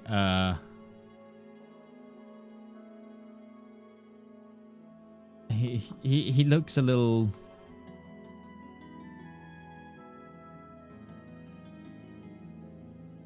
You're not gonna offend us. You can say it. It's okay. No, I'm trying to put it into words. He's like, it's one of those things of, you get the impression that not always good news seems to be following you. Oh, Second Summit stuff, right? Yeah. Hey, we killed the dragon. A few. And Also yes, lost our Skyfire and our gold. and also a lot of heads of state are currently not on their stately bodies. Put it that way.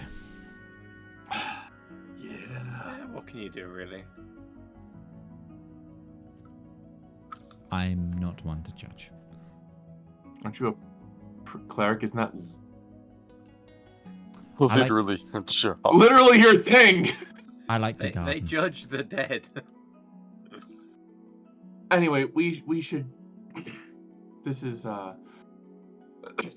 we need to get going. We have other business to attend to. One last bit of advice: if anybody comes into here for healing or prayer and has rosary beads that are made out of a metal, confiscate it and destroy it.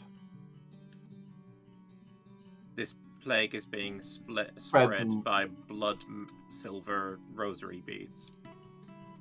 At least that's one of the ways we found. He's one of the going ways to we make found a it. roll.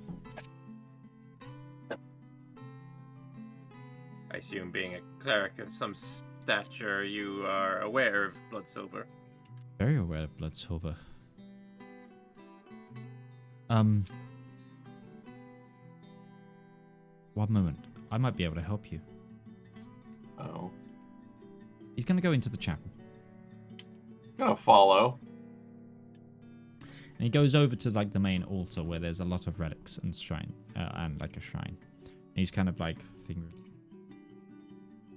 I will most definitely need this returned to our order when your task is complete. takes out. He takes out this like heavy chain necklace. It looks like it would go over armor. Like there are like fastenings on it which would make it like clip to the ring of a breastplate, the neckline, and then it's like a dangling chain, kind of a very like very gosh, what is his name? Sigma. Very Sigma heavy chain. And it's got this bright piece of, instead of where like you'd see like a gem set, there is this bright piece of almost white gold.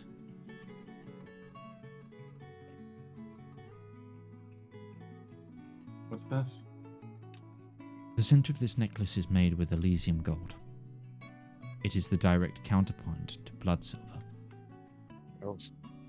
Yeah, we've not. Actually, I'm not sure. Have we seen this before yet? What, I don't Elysium think so. gold? I don't thought think you've... Hellsilver was the opposite of Cosmium.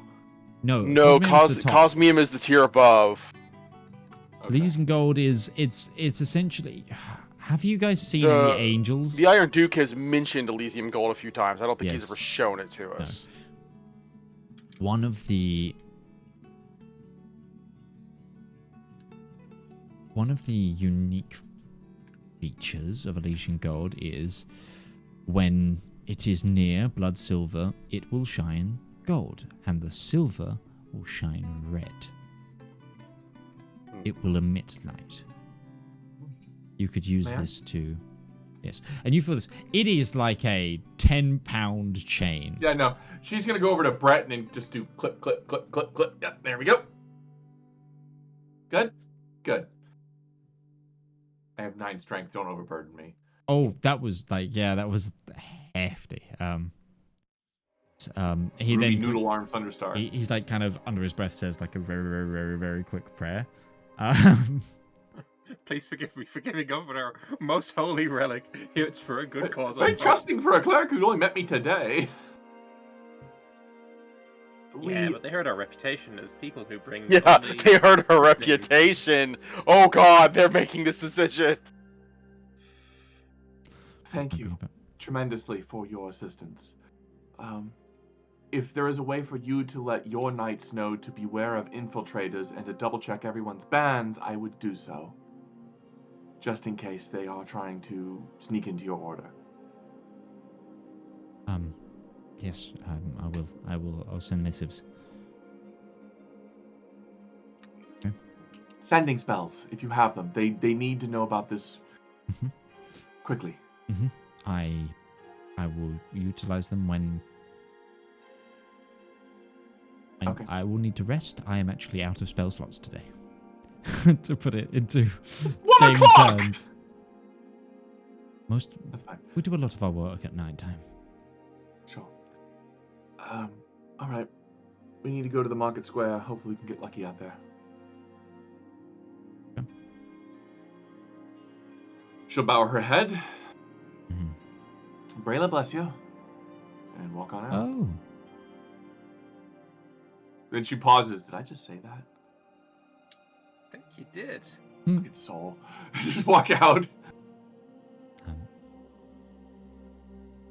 Dog. Yes, dog. Okay. So where are you going now? He's not a dog. He's a cleric. It's a difference. She wants... I've got goldfish and she wants some. She just seems like she got the itchies. So where would you guys like to go? We're going to go to the market square that the vendor told us about. Cool. It's more market district. He told you 2 places. He told you basically the temple district, which isn't too far from where you are right now, and the market district. It's like one of those things of the chapter district is quieter. People pilgrimage here, so there is foot traffic, but it's more like knights and squires. It's like one of those things. There is like a gated.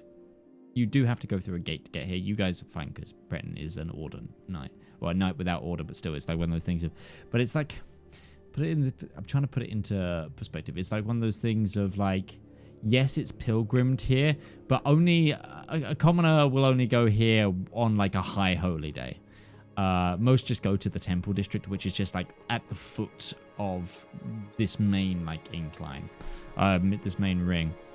And then there's the market, which is back into the main city. Well, there's two markets, but yeah. Let's canvass the area and see what happens. We have the necklace, but if we also wanted to use magic to start narrowing down where we should start with the silver, we could potentially cut our search time. Outside my spell view. I could throw out a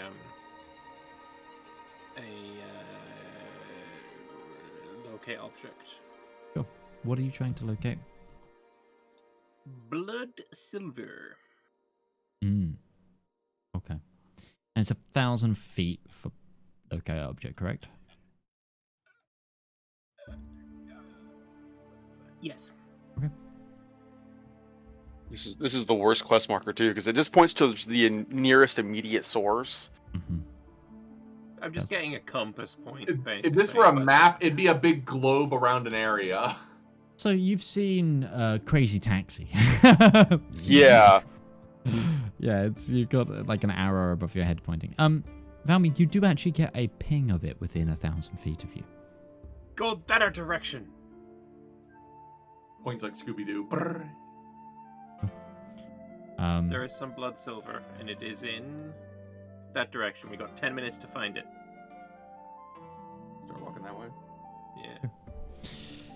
Like a magical homing pigeon, you eventually start to ping towards the source, and it's dragging you into a graveyard. Oh, bloody hell. Don't really want to exhume the dead to fix this issue. Look at object go behind walls. It's only blocked by very specific things. Different spells have different detection powers. Any thickness of lead Yeah. is... And running water, I think, is the other thing that blocks it. I don't see that in its doodad.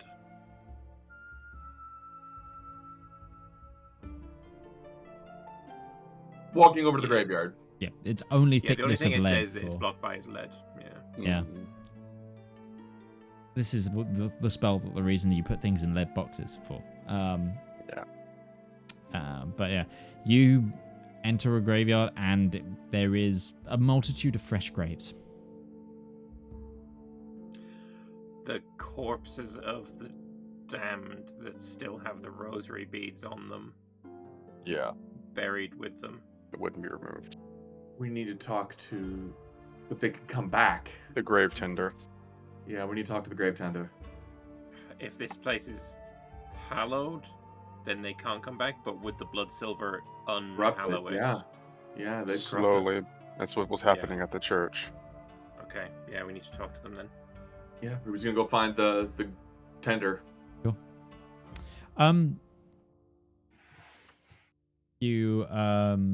There's like a, what's it called? There's a house of mourning within the center of this graveyard. It's a big graveyard as well. This is like one of probably about 7 or 8 within the city. But this one's a particularly big one. It's nice. It's a graveyard with like a public park intermitted They all in. go up at the same time. We're gonna have a zombie Mardi Gras going on real quick. And like there is also, you see like there's a lot of what they called like personal mausoleums as well, both to rich and noble and also to like knights of renown. And there's also a lot of statues through this park of saints, and some of the graves here are actually saintly burials. And we got Doggo. Look at the Doggo. Is actually the noise you find. It seems to be someone legit, like dark blue robes and like a breastplate over them. But they're this individual, and they're just like scuffing what seems to be this like, it's probably like a mutt of the streets. But it's just like this. But they seem to, they've got like white hair. It's this sort of older man. He's got like, and his tunic is like it's kind of the robes underneath the breastplate is like dark blue and then like off dark gray. It's almost like it's a bluish gray as well. So it's like the discernibility is there, but not a huge difference. And Breton, you actually pick up the religious symbol on like the thigh area of like the robes that they're wearing is of the Chevaliant, but it's like the Chevaliant, and then there's like the so it's like the symbol of the Chevaliant like set like around like the outline of like an eclipsed moon. And you'd recognize this as an individual as this is an individual from the Order of Lost Saints, and they're essentially like they're a chapter that's like dedicated grave clerics. They are essentially people who their whole chapter is about the protection of other chapters dead. Beth is going to step back and let somebody else handle this conversation because I handled the last one. Okay. She'll look Your graveyard is under the process of desecration and desanctification. The individual kind of stands up. They've got like a tight, short ponytail, and they go from scruffing this dog and like they like get some of the fur that's like kind of molted and like wiping their hands slowly. So, what did you just say about my graveyard? We need to act now, lest this become an unhallowed place. Make a persuasion check, Valymr. My friend speaking very hastily. We have reason to believe that there is blood silver in one of the graves. 20, dirty. Like one of those things where he's taken aback, and then he kind of looks at you and goes, "What's wrong?" And then you say what you say.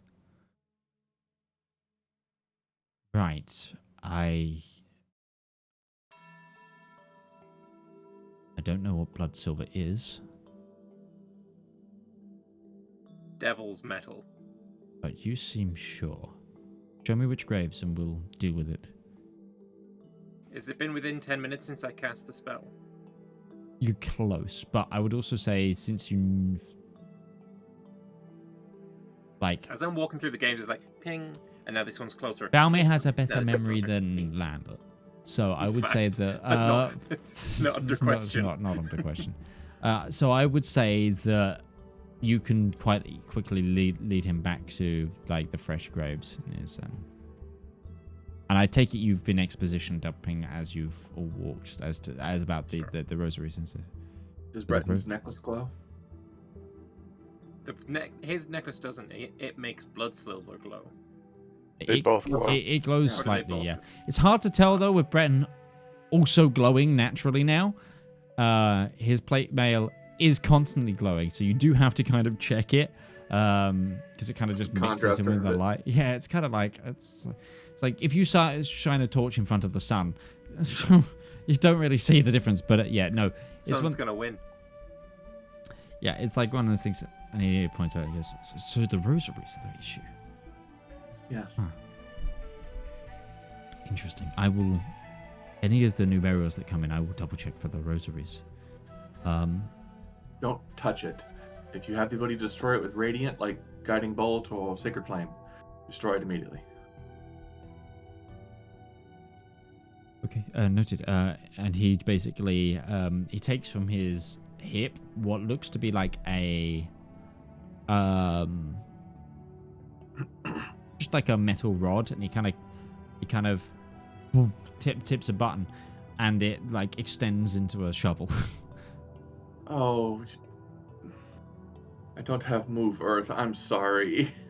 He just begins digging. No, this is my toil. This is how I give back. Okay. Ruby's gonna go nearby and sit. Are you going to? I don't have I have No, 9 I know. I'm strength. saying, are you waiting for this person to uncover, or are you? Yeah. Are you just moving on? Okay. He uncovers one of the corpses and he finds a rosary. Which he picks up like one of the wooden beads and not the metal. Looks at the metal and says,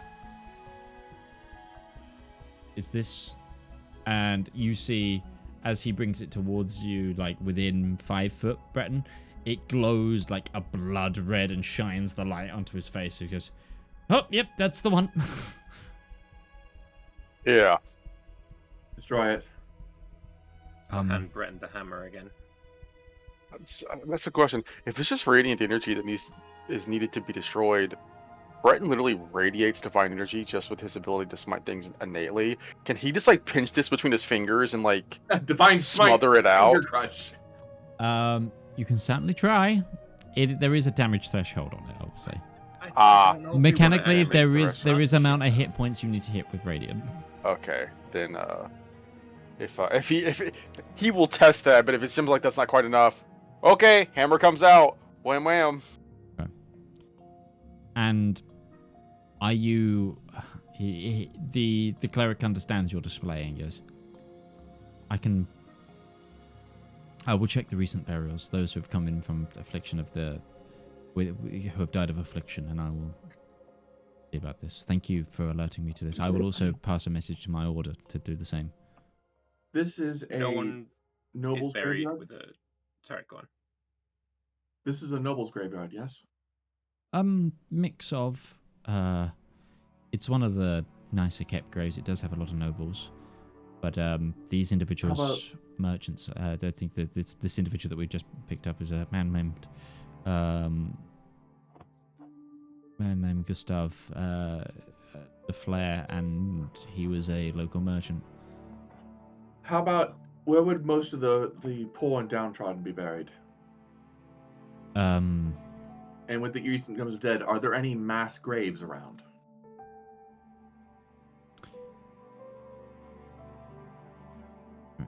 So there are 4 graveyards within the city limits, and then there is the Hallowed Mile, which is the largest graveyard in Nardathel, outside of the city, on the bank overlooking the ocean. So he points. So basically, he points outside the city. There's another hill. Like, so you know, there's it's like a hill next to the ocean. It's like a lot of this is built up sort of a little mini sort of range of mountains. If you've ever seen Edinburgh, think like Edinburgh, where it's like there's the castle mound, like the main castle mound, or if you've seen pictures of Edinburgh, there's a place called King Arthur's Seat, which is right just outside the city, which is another mountain, just like the same place. Basically, he points out that entire hill is a graveyard, and a lot of the poorer will be buried there.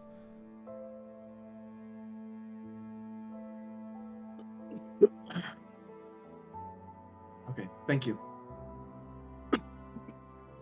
It's also actually where this order's like main church is. But I'll disseminate information in between my order. Is this the main cause of the current illness? Someone's tainting? It's the one we're aware of. I believe so. It's the Devilry. current thread that we're following. Devilry. Okay. No, but we don't know that for sure yet. Well, And Could be demonic, could be devilish, could be someone utilizing their methods to their own means. It's the undeath is the problem. In an investigation, details matter. We have details on our side that we don't want to disseminate yet because there's still theories that might indicate this is something else, but we're not sure yet. We're still figuring that out. he slowly nods. Good luck with your investigation. I have work to do. Let's get to the main market square. Okay. With that, we're going to take our midpoint break. We're slightly over time on that, so let's go grab ourselves a break. Friends, see you in 10 minutes' time. Hey. Okay. Hey, come here a minute. Do you need royalty-free music for your TTRPG content, whether that be a YouTube video, stream, TikTok, Instagram post? Don't worry, we've got you covered. My name's Alex. I've been a content creator for almost a decade now, and I've teamed up with my good friend Harry to produce 10 royalty-free songs for you to use in your content completely for free. We've tried to make a whole range of motifs with this album, covering happy music to sad music, to mystery music to combat music. And if this takes off, you know what? We might even make some more. So give the Elendor Chronicles soundtrack Volume 1 a shot. It's free to stream everywhere, and if you want the high quality downloads, you can come over to our Patreon and download them, or you can contact me directly at tabletop@themidgemansworld.co.uk as a creator, and I'll just give it to you for free. That's it, there's no catch, and just to prove it, we've also given you guys a user license agreement to prove that you have the complete perpetual rights to use this content. So enjoy, and good luck on your next adventure.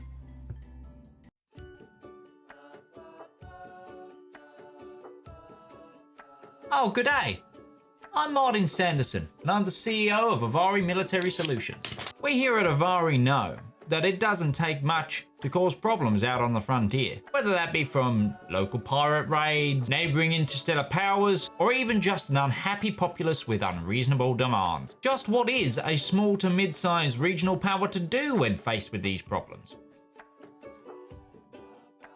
You look to Avari for your solutions. With open-ended contracts, well-trained personnel, state-of-the-art aerospace forces, and competitive rates, we stand ready to help find the right solution to your problem.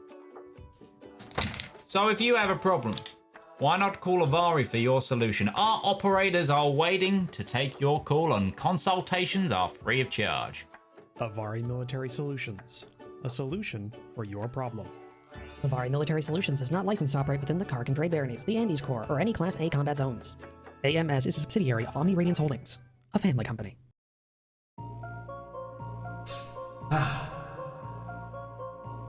When is a story more than a story? When a tale is more than words on paper? When is an ad more than the script it's written on? In the darkest and deepest annals of our own history, worlds of wonder and splendor burst through like a blister made of hope from the brain that's rattled and riddled with madness. A radiant pustule. Writing, art, that's storytelling. That is the true lust of life.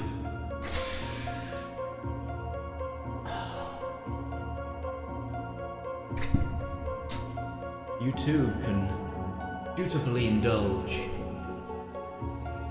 in art. Like fans of the greats. Shakespeare, King, Tolkien, Seuss, Mercer.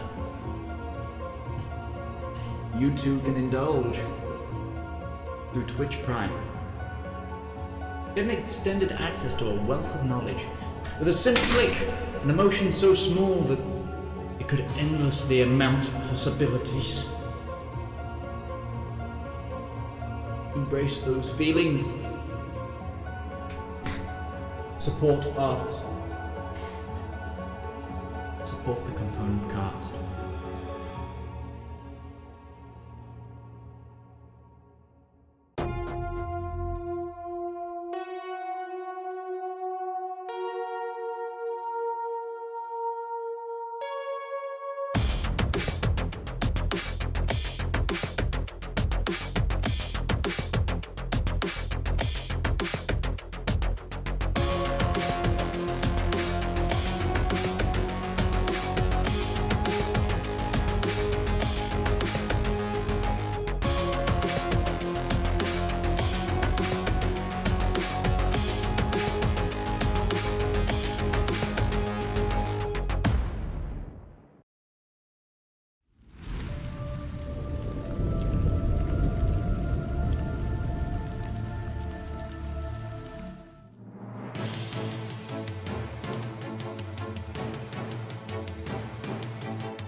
So, you are heading to the market. And I am eating snacks. So, okay. I'm not going to make you roll. Ruby, you would know because you spent a lot of your childhood growing up here. Breton, you've also probably been here a few times. You know that there is like one main market, and then there's like quite a few like smaller markets throughout the city.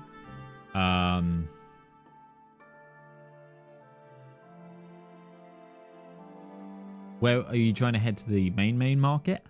Yeah, the main market. Okay. Where most people are congregating. Sure. Takes you probably 20 minutes to cross the city. And I'm guessing you want to investigate for people selling religious items. Basically, I'm going to have Breton walk around like a lawnmower throughout this entire place until we canvass the whole region. No, we're going to go to stalls and see who's buying stuff, selling stuff. Sure. Maybe do some nice shopping while we're here, you know. Ruby could use some new boots. Cool. I literally am wearing the same shoes since Retberry. They're Are probably a you- little worn. Are you all wanting to make an investigation, or are you trying to do one investigation at advantage? Ruby, And how if much she's ever time do you investigating- want to dedicate to this as a group? Well, two things. Valymr, do you still have Locate Object? I can cast it again. Okay. And Ruby investigates by carousing. She talks to people. She sees what's going on and, hey, is anybody selling rosaries? I'm looking for something really nice. You know.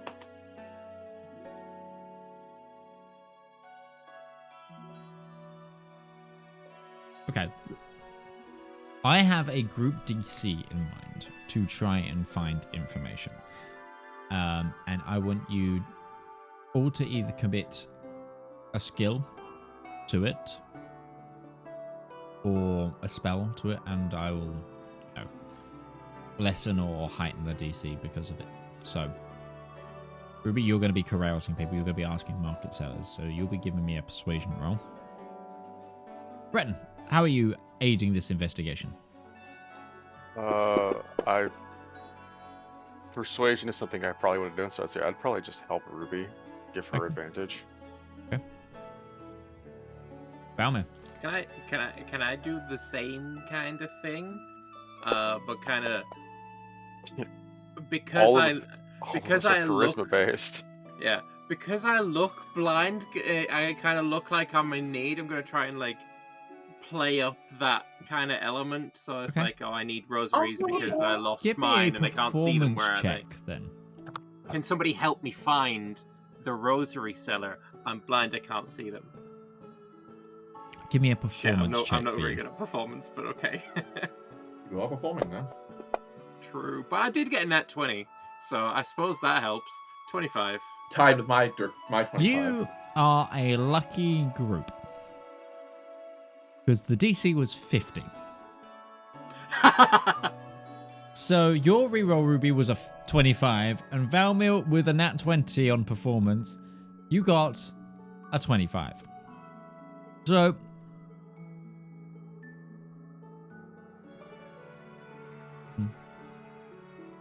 let's go order operations here. Ruby, you begin asking various traders. There's all sorts of this is a bustling marketplace. This as well, it seems to be people are less concerned about. I mean, there are some people who are concerned about the sickness and stuff. And there's people like there's a lot of people like saying, "Oh, the many gods bless you," and things are like saints guide your day. There's a lot of well wishes like when a transaction finishes, and that's something that you pick up on. But you ask around, you do some things. There's like also there's market stalls for everything. There's weapon traders, there's icon traders, there's people selling paintings, people doing portraits. There's food stalls. There's all sorts. There's like spices and food racks. But you eventually you find some trinket sellers, and you're asking about rosaries, and there's many people hawking rosaries. There's like street vendors like all the way up to some of the temples. Some of them recently, a couple of people got thrown out of some of the temples, trying to hawk rosaries, and it was like one of them just says, oh, there is that weird couple. Weird couple, man, woman. Yeah, they've got like this black carriage that they keep hawking their things out of. People keep flocking to them, but I mean, I have to give it to them. Their sales tactics are pretty aggressive. Where are they? Oh, I haven't seen him in a while. Valymr. Gonna go to you. You ask around, you're like, can someone need help? An old blind man who's lost his religious... Look, I've gone grey already. And purple! I need aspects of faith to guide me. And you feel this soft hand touch your shoulder of a caring woman. You, of course, can see her. She doesn't know that. But you see this young sort of... Seems to be a young woman, probably about 5'6" in stature, with a very charismatic smile on her face. And she says, don't you worry, sir. Follow me. I know just the place. You go with her. Are we following? Valymr, do you go with? Oh, I'm following her, yeah. Okay. I'll take her off. Breton, you see Valymr, like, go with a woman. He's probably about 40, 50 feet away from you. You're still at this store with Ruby, where he's like, yeah, they've been through here a couple of times. They tend to hang around more in the temple district. The man doesn't ever go too far from the from his cart, but the wife tends to, I think it's his wife, tends to roam around a bit more. She often tries to sell bulk as well to other sellers. I know Clarence, he's about 4 stalls down. He recently bought some of their stuff. I mean, it's selling well. It's pretty stuff. He's making a tidy profit on it because they're hawking it cheap.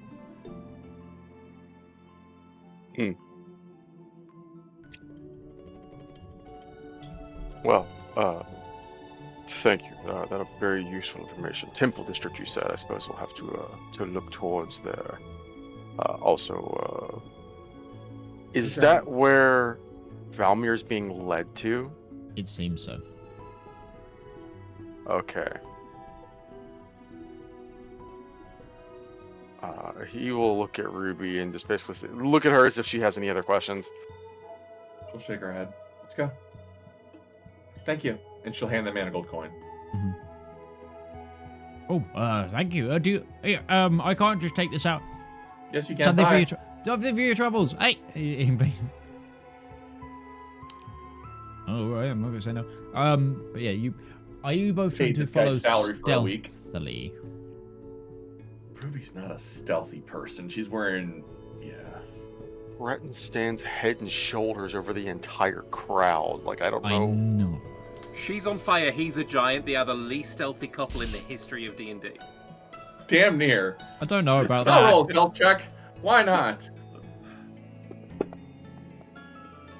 21, actually. Natural 19. Actually, I was gonna say, if there's any place that these two might blend in, it is the capital Jervalu, because they look like they do belong here. I don't know. I'll roll stealth. Ruby's stealth is more like she knows how to blend into a crowd around here. Holy shit. I got a 17. You got a natural 16 and a natural 20. You dropped to the natural 20 there. I dropped the 20, which is sad. Hell. We take a break and you're all rolling like fucking hotcakes, like shit. Look, we dropped the bullshit before the session, before the break. Valymr. Yeah. Roll me a charisma saving throw. With your Fey ancestry, I think you have advantage against being charmed. So. He's only got like a plus 16 on this. That I rolled an 8 for a 25. Yeah, for a 25. How do you have a plus 17? Fucked if I know. You shouldn't be that high. It should not be that high. He's got a ring of protection for plus 2. Yeah. I don't know why he has a plus 2 ring. He's got +5 for being proficient in it, +5 for having +5 charisma, +5 for his aura protection. 17. You're affected by your own aura? Yes, Yeah, he is. yeah. That's why paladins are so Jesus strong. Fucking Christ. You asked a Powlock to make a charisma save, and I just laughed internally. I knew it was There's no gonna way. be it's gonna be a thing, but like you 18 also on the you natural one. You dropped a natural one there. Yeah. Okay. There's something melodic about this woman's voice, and she definitely just tried to charm you. How would you like to react? I'd like to pretend to be charmed. Okay. Give me a deception check. This guy. Lean into our strengths. Yes. I'm gonna put a luck into that. Not a good roll on that one. 15. Got better. You feel her hand leave your shoulder. She's still walking with you. She's not like doing that comforting, like guiding you. Come on, old man, kind of thing. And she just starts talking to you as how did you lose your sight, may I ask? You seem quite young and sprightly. The war. It's affected a lot of us in a lot of different ways. As it has. I don't even know how it exactly happened. One moment I could see fine, and another, nothing. Mm-hmm.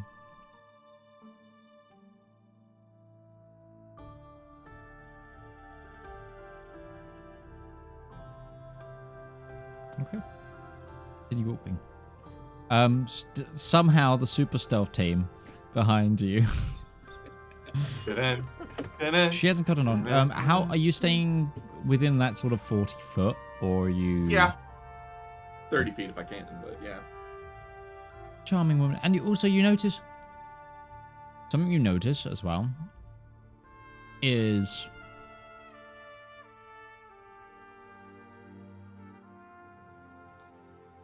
I'll say Breton notices this with his passive perception. She seems to be like thumbing rosaries herself. At least from that distance. Do these can I, with the true sight, do the rosaries look like, some screaming people are trying to escape them, or Full points. That you saw that when it was destroyed. Yeah. The screaming people. You don't see any screaming people. Valymr, give me an insight check.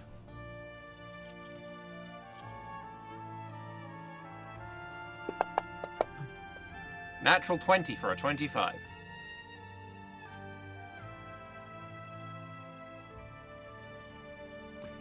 You get the impression that her facial expression has changed enough that you recognize that she's stopped believing you. But she's still leading you anyway. Stop believing that he's blind? Or Stop believing that I'm charmed. maybe she just, didn't skill issue. She basically, you get the impression she's identified that the charm didn't work, so she's distanced herself slightly. But she's also getting the impression that you don't need much help right now. Like, she's like, because she's taken her arm off you, and you're still following kind of fine. It's like, she's... I noticed did get a nat 20 performance for being You did. blind. That's why she was like, oh, yes, come on. But it's one of those things of, like, she's taken the hand off you, she stepped away, and you're still going. It's like one of those things of, like, she's not, like, completely... You've not been rumbled, but she's warier. Right. It's something that if you were a person with sight, it would not appear out of the ordinary. But because you are blind, quote, but not used to being blind, quote, it's unusual. If that makes any sense at all. I just flashed back to blind speedrunners that got caught cheating, and I don't know why. It's okay. Anyways, I'm sorry. Tangent.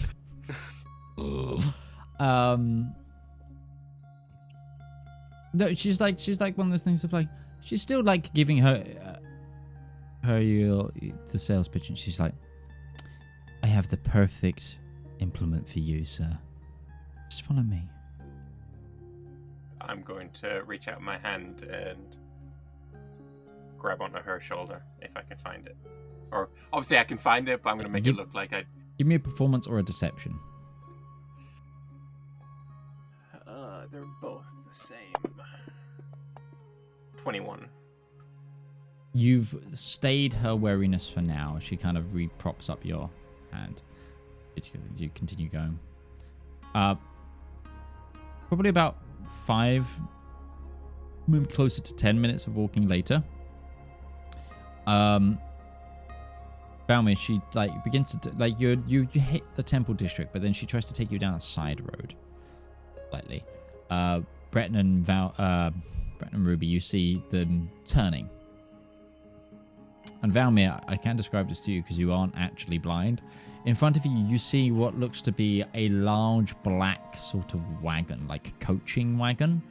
It's like a modified back. It's like one of those things of like, the easiest way to describe it is like old transit van. It's a horse-drawn car, but it's got like a passenger carriage for the front bit, and then like what will probably be a shop at the back. And it has like the ability to open the side, and it's got saying things.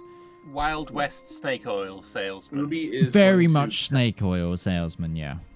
When they're approaching, Ruby's going to cast Fly on Breton, and then point up and say, let's get up high, go to rooftops. Get out of their line of sight. Are you trying to do that stealthily? I can subtly cast. I don't have to do it subtly. I can just go. No, but I mean, are you going to try and... Are you just going to levitate in the middle of the busy street? No, we go you... duck on our own little side alley. And... Right, okay, yeah.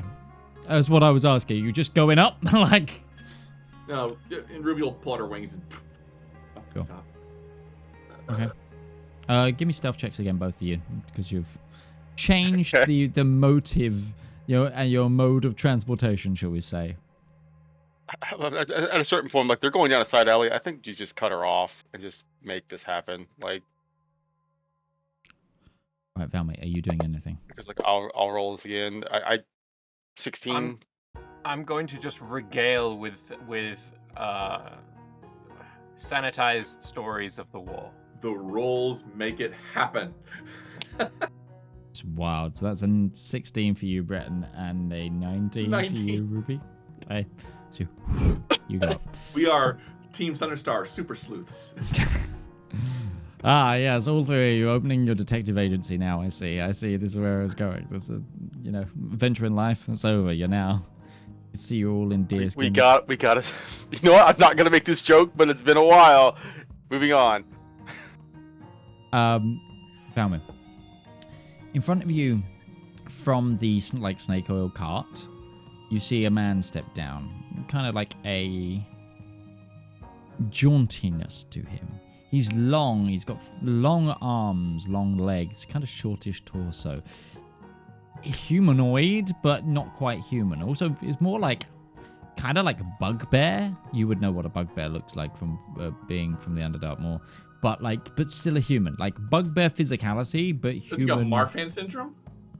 But human sort of physique. But he's also got a very gaunt face. And he's in like this dark black suit. I'm gonna need you to make a perception check as he comes over, like a proper one. 20, dirty. He's rolling something.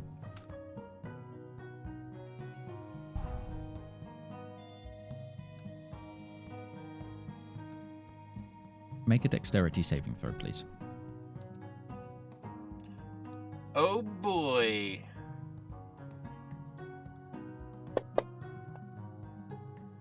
$28. Oh my fucking god, Valymr. Can't stop our rolls today.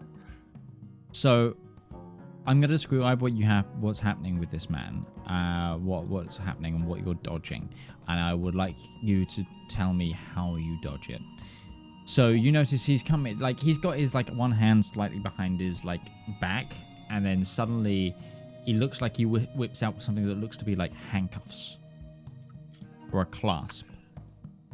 And he's going to like you see like hand incoming going to try and put the handcuffs on you. You have successfully the option to dodge. I'm gonna make it look like I trip and oh, you're gonna try and out of the perform way. it? Okay. Give me a quick like deception again. Deception. At advantage because you succeeded the dex check. 16. Okay. He's like, Oh, sorry. Tripped. Who's there? Who's there? he speaks into like a deep voice, and you just hear, "Oh, worry not, sir. We have ways of treating your ailments and giving you the divine energy you wish." And he's gonna try again to put the handcuffs on you. We interceding this time. At what point do we guys, just stop letting this happen? you two now from the rooftop above can see this. Him trying to. Oh yeah, we're.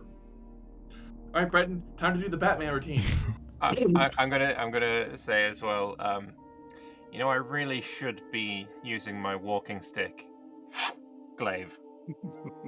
Okay. Yeah, superhero landing from Breton. Boom, superhero landing from Ruby. Bam. Just like Land like power the armor fucking landing, Hulkbuster. Fucking power armor landing at this point. It's just drop podded fucking Terminator exterminatus is coming in. So I'm gonna need everyone to roll initiative then.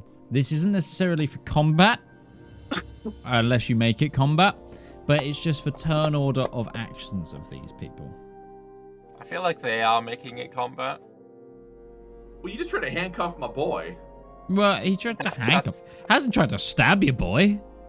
Hey, you know what? Unasked for handcuffing, you're either being arrested or something even more devious, which either way, we don't want here. Like, it's fine. He was trying to handcuff a blind man without making the blind man aware of it. I know, I understand, like, the forms of... Because it's just one of those things of, like, you know...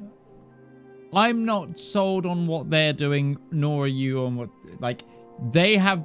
Like, you... Only now you dropping down are they like... Oh! There are... Paladins. So you're under arrest for crimes against the sightless? So, order of operations. Valymr, you got an 8 on your initiative.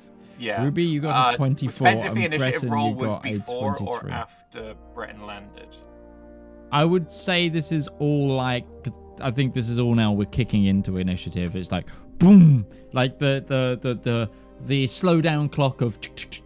is now where it's into turn-based mode has clicked in with the landing, with you going whoom with the quarterstaff and these guys going, what? Then it's a 13 because I get a +5 from Breton being near me. He has to be within 10 feet. Oh, did they land near me? Like, where are you looking to land? So I guess I need a better understanding of what the area looks like, because my original plan was Breton was going to try and cut them off in case they try to book it. Yeah. So Breton would be like throwing himself towards the carriage, like to put himself between them and the carriage. Okay. So not an 8 then. Okay. Ruby, are you going for the other way? So it's like an alleyway. Yeah, the so you've got one entrance here, one entrance here. Breton's like the furthest probably away, because that's like where the carriage is, and they're like probably 15 feet from the carriage. It's not a huge road, like it's 30 foot max. And then Valymr and these two individuals are kind of in the middle. And they have like these also, like this carriage is like, it's painted black and they've got black horses. There's a vibe. Into pieces. It's a little bit, when you're an Addams, just going on about this. Yeah, it's a little bit Addams Family, but okay. So, Ruby, you're going first. I'm sorry, were we interrupting something? I'm gonna put up a wall of force around the carriage. Around the carriage. How big's the wall of force? It'd be pretty substantial. How big's the carriage? How far are we? I I encapsulated a dragon with it. Presumably, it could fit around a carriage. Possibly. It's like the thing, because you've got the horses, which are large creatures. You got two. I'm not doing the horses. I'm just doing the. So you're carriage. cutting them off from the carriage. Yes. Can Wall of Force be pushed through solid objects, is what I'm saying. Like, No, it can't. That's why. If you are too big, you get shunted, I believe, is the... Yes. The whole building just goes, oh, excuse me, I'll just move over here for you. And it's like, it's two horses pulling like a caravan. Like a caravan I think house. the way I'm looking at right now, so just put me and the two people inside the wall of force. if the wall cuts through a creature's space when it appears, the creature is pushed to one side of the wall, your choice which side. it's difficult because they're attached to the carriage. Then I would say the lines snap and they're shunted out. So it's also like the wood on the side, because there's like two horses in between, like what's it called, like it's a wooden. It's a substantial carriage. Yeah, like it's because it's pulling it's essentially pulling a house. We're in an alleyway. Just cover the end of the alleyway. Yeah, she'll cover the ends of the alley. Okay. Wall of Force is opaque, right? Yes. Okay. Boom, let me see that go up. Okay. Ain't nobody coming in to interrupt. So, are you making an intimidation? Sure, I can do that. Sure.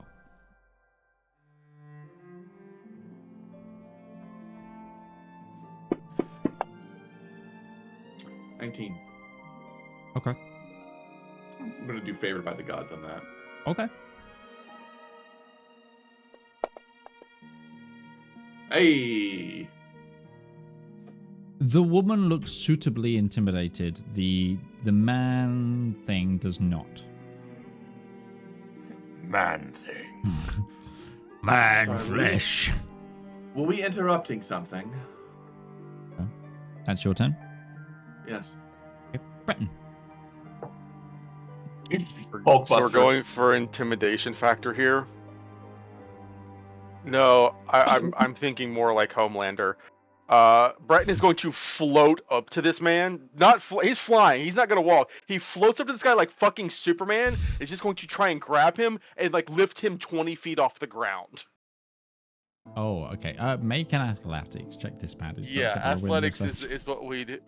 Unless you get a natural one, this man is. 33. Yeah. Okay. You pick Robbie Rotten up. You pick him up by the haunches of his like long jacket. And see, this man's very gaunt. Actually, give me a perception check. Sure. Oh, that's a 12. This man's breath is. You can't sense it. If he's breathing, it's shallow.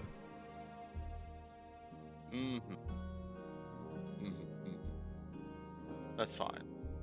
Yeah, Brett is just going to he's just gonna carry this guy into the air and say, "No, really, we would love it if you would just cooperate." Okay, is that an intimidate? If you'll allow him to intimidate after also grabbing this guy. Yeah. Yeah, I think the I grapple. I think the grapple and the slow float kind of really builds on that. 24 didn't work. I technically, that's actually intimidation is one of my better rolls. I'll throw it. Haha. That's an 18 from Red. Yeah. Okay. Yeah. You freaking slow fly to this man, picking him up by his like scruff, and just like bear down on him, and he looks. There's a fear, but there's also an enjoyment from this man. Oh no, he gets off on it. We've got the Joker, boys. It's the does woman's. He still have the shackles in his hand. He like flies up with and Yes. keeps hold of them. Yeah, he's keeping hold of those right now. The woman, it's her turn with the intimidate. I'm gonna make a roll for her. Okay. She puts her hands up. And for effect, Ruby's got a finger pointed at her that is glowing faintly red. Okay. She's like. She puts her hand up. And then Valymr disarmor. she ends her turn. I think she can keep her arms. The weapon's off. He's grappled. He's not restrained, is he? He's not restrained. He's just grappled. Okay. I'm going to say this for the mages and for you around him. He is going to try and cast a spell. Ruby is higher in initiative. I imagine she's counterspelling. Breton will also counterspell him. Okay. Fuck it, me too. Why not? The whole no. You go ahead, Breton. You're higher in initiative, so I was like, you would go first. Oh, fine. I'll do it at 3rd level. Okay. But we got a good soda there. Monster. 16. Not sponsored. Hashtag. Yet. 16. Sponsor everything. Could be. Monster. I mean, if you want in Monster, we're down to clown, but Lambert drinks enough of it, so we'd take that deal. Like 16. You see him get like a little thing of a spell begin to cast, and then the counter spell go off, and he's like, and he's like that, like goes the spell over him, will get and he's sucked like, out of his hands and pulled into Ruby's. Yeah, it's that kind of. Bad idea, buddy. Did not know who he was fucking with. All right then. And he just sort of motions to give up. I would say we're slightly out of initiative order now.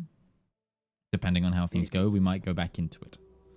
Oh, I didn't get a chance to do the whole like Superman. I'm gonna fly up really high and then just like slam this guy into the ground from 120 feet. But catch him at the last second, right? Right? Right? Sorry, I did say originally I was going like Homelander for this, not Superman. So this guy's giving off a lot of sus vibes here. I will say Valymr can go first because if you've got an action on what you want to do, because you would be next in the turn order. I would say I'd probably let Breton, if he wants to fly back down, then I would take the handcuffs and cuff him. Bugbear McGee here. Mm-hmm. But that's if Breton decides that after he's given up, if he wants to come down.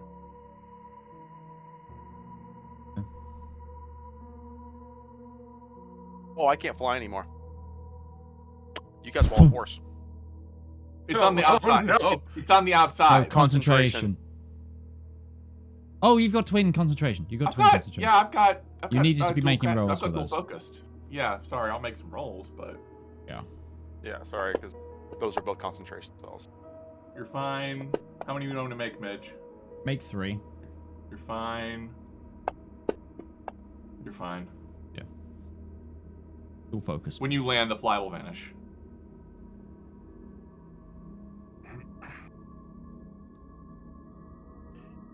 You tried to charm me. Tell me why.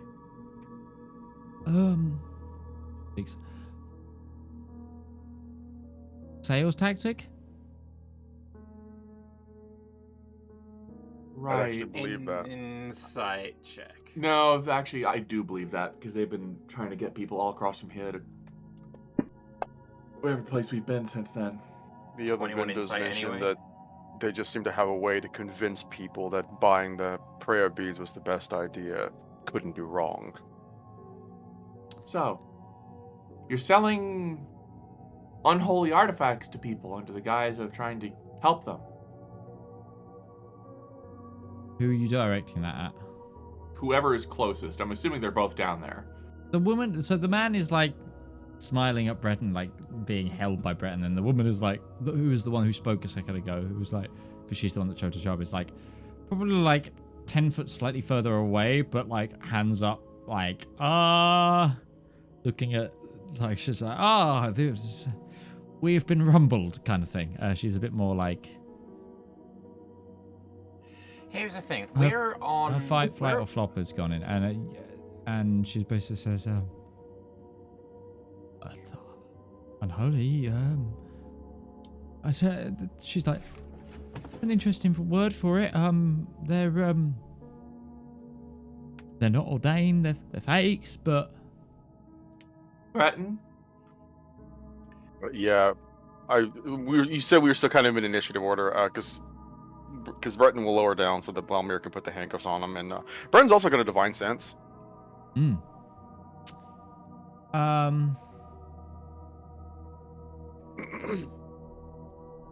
if there's something fucky about this guy, if he's some form of fiend or undead or something else, He's not fully undead. He gives you the same sort of vibe of undead, of like partial undeath, James? like James. Not the same as James, just... I'm gonna get into his face and say, we are currently She is not. She's just a investigating a situation that has killed hundreds, if not more, innocent people. I don't care for your life. What I'm going to do is I'm going to cast a spell that will make people tell the truth. I suggest you do not resist it. And can I like put an intimidation on that? Certainly try.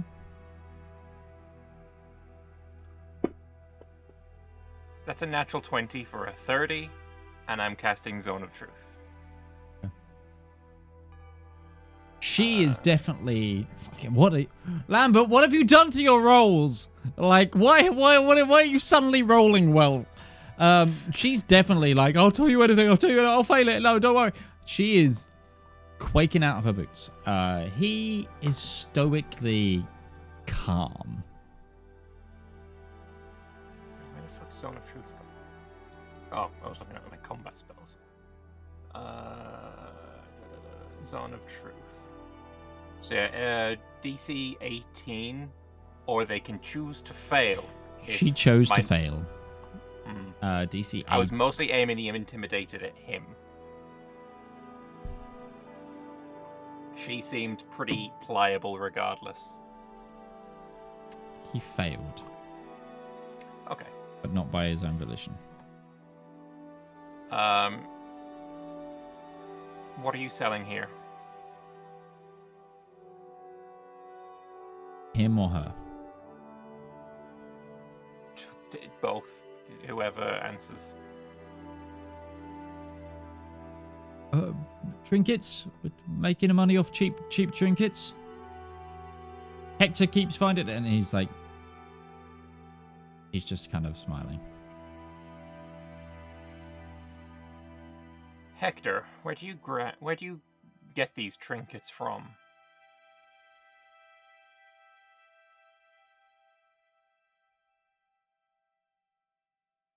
He's not answering you. Right, so here's how this is going to work. hold on, because I'm gonna try a thing here, because we would have had a chance to prepare some spells, and obviously if we were gonna track these people down, this would be a thing he would do. You've got Zone of Truth, cool. Breton's gonna cast Command on this guy. Okay. Give him What is a your command? one-word command that he has to obey on a single turn. He's just gonna say answer. What's the saving It's a throw? wisdom saving throw. It is a wisdom saving throw. DC Breton's is not super high because Breton's is He only just 16. rolled a natural 3, so... Okay. For a What 17. is the question that is demanded he's answering? Where do you get these trinkets from?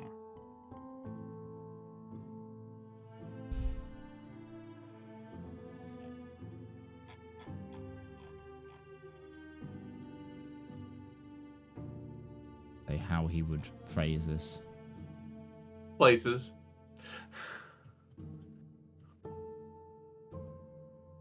I pick up shipments that the Night Lord commands me to. Where? When? who is the Night Lord? That too. And I'm also going to cast command for the same thing if he doesn't answer. He's not answering. He is avoiding the zone of truth like the plague. And like when he says the Night Lord, it's like he is trying his best to hold back, but the spell is compelling him to. It's a hell of a combination of spells. He should be lucky I don't have suggestion. That's fair. I want you to So what's your understand DC, Lambert? 18. This is much higher than Breton's because this is a spellcaster. If you do not answer the questions, this is what's going to happen to you. Ruby's going to point her finger at the wagon and cast Disintegrate. You mean incinerate? Sure. We might need to search the... Okay. What about the evidence? Oh, We're not it's cops, So we don't he need evidence. fails your Hell answer. Silver. What's the question that you're forcing him to answer? Because you asked about 3. No, I said, who is the... I've already forgotten the name. Night Doodad, Night Lord, Night Night Lord. Man, Night Master thing? The Night Lord. Him. I think the more prevalent question is where can we find them? Because if you ask who is the Night Lord, he can just say the Night Lord. But if we know where the Night Lord is, we need to know where we can find them. I need an answer of which question. Which question do you want?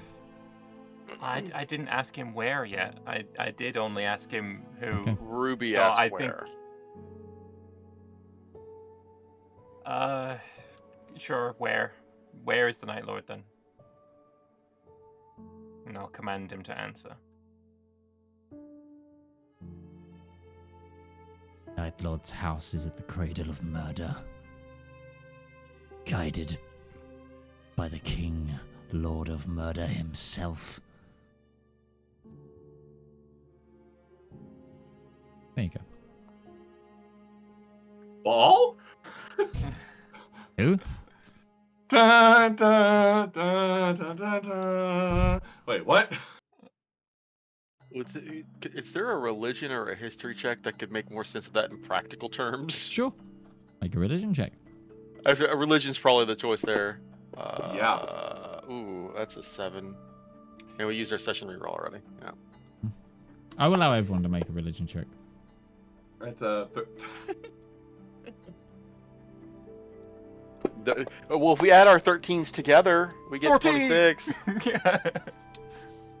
It's hard to say. It was a group with... skill check DC 40, right? Mm-hmm. So it's harder to say if this is definitely what it's pertaining to, because the shadows, a lot of it, the information purged. But you've done a lot of hard reading and a lot of hard research. And Null, the first banished, that deity, his domains were death, murder, and the undying. Yep, it's Null. Our Lord of Murder is one of his monikers. Now, last I checked, he's dead. Well, you know, dead as dead can be. You How know, long friend, does Zone of Truth live? I was 10 10 minutes. Okay. This matter's I just was gonna... once wrapped in the Shroud of Null, and you know, one of the things Really, that I just tell can me do. we have the thing! No, I said I was once wrapped in its shroud. One of the things I can do if you refuse to answer my questions is I can make you as dead as Null and have your spirit answer my questions. And I would Prefer welcome that, it. or would you like to just answer them? I would welcome our Lord's embrace. Yeah. Oh, you wouldn't go to him. Yeah. Sorry, you don't get that. You don't get that opportunity with his spells. You become a bound to Valymr. Would you like to be my servant for the rest of eternity? Make another intimidation check. That I help. might. Wait. Did you give answer? Is that deception, or is that something that you actually hold Ray those Spectre, souls? he can do it. Race Spectre. Yeah, I get to base anytime I kill a Well, humanoid, I can raise his spirit, and they are my friend, and they will answer the questions I ask them. Okay. It's He seems a Warlock little level more 6. concerned now. Let me just double check all the wording on it. It's a little bit more like, who the fuck are you people? For your worst nightmares. Yeah, remember the When second you slay comment? humanoid, you cause its spirit to rise from the corpse as a specter.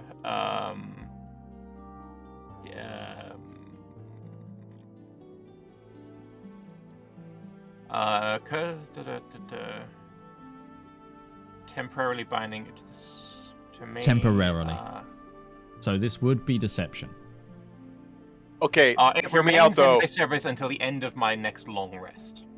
Would Valymr know that? Would Valymr be so aware, or would Valymr be under the impression that, oh no, I just get to make you mine? Because it does seem very much on brand that Valymr would think, oh, I just get to steal your soul. He wouldn't realize when I take my next nap, that's going to end. It isn't something I've done before. What's Valmyr's intelligence modifier? Don't shut up. 0. So it's not a He negative. ain't dumb, but he ain't smart.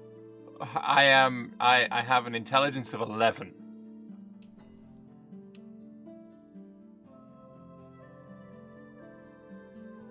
I mean, if you want to make it deception, then Let's do a deception 23. as well. As well, okay. I'll roll. Do a deception as well. Because you are intimidating him, but there's a lie component to it. Like, 21. because you're trying. I'm basically trying to work out, like, what's the DC of this man believing what you say is true. Like, because, put it this way, he doesn't seem easy to scare, but the fact that you said that he's not going to go to be... He's not going to be reached out for the undeath that he so craves is a bit more of a...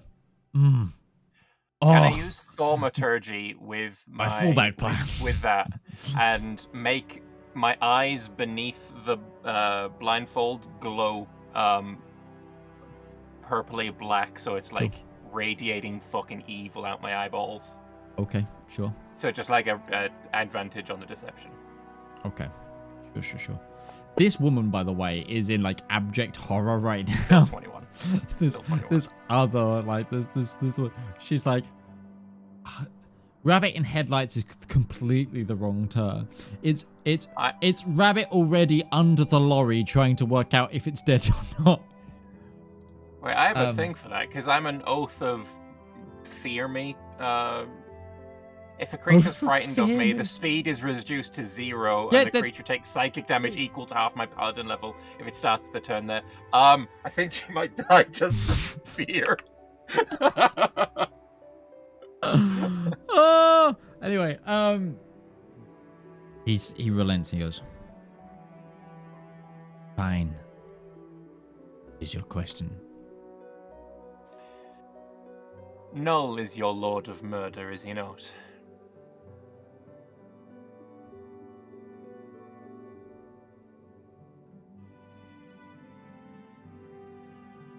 Answer the question. I follow the banished.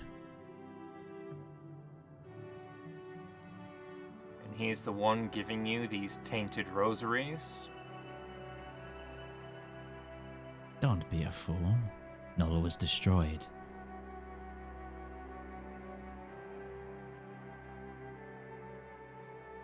Where are you getting the tainted rosaries from?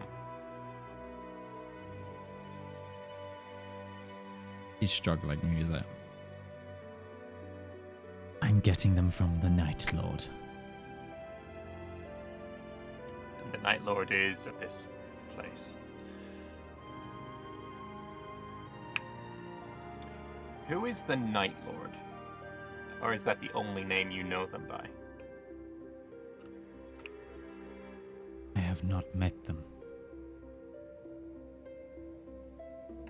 I pick up shipments.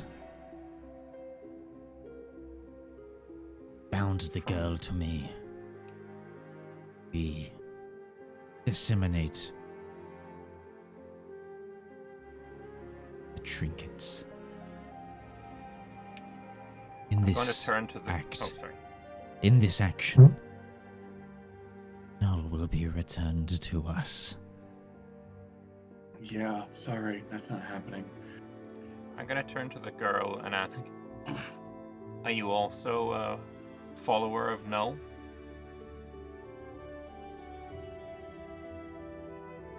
Use words. No.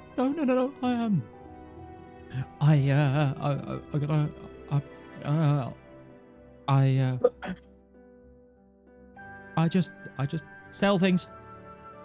I work for him.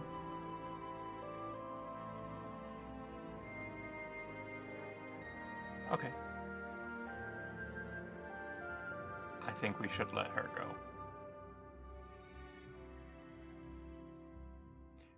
What you've been selling is what's causing this plague that has killed so many people. You go to the gods and turn yourself in. Tell them everything.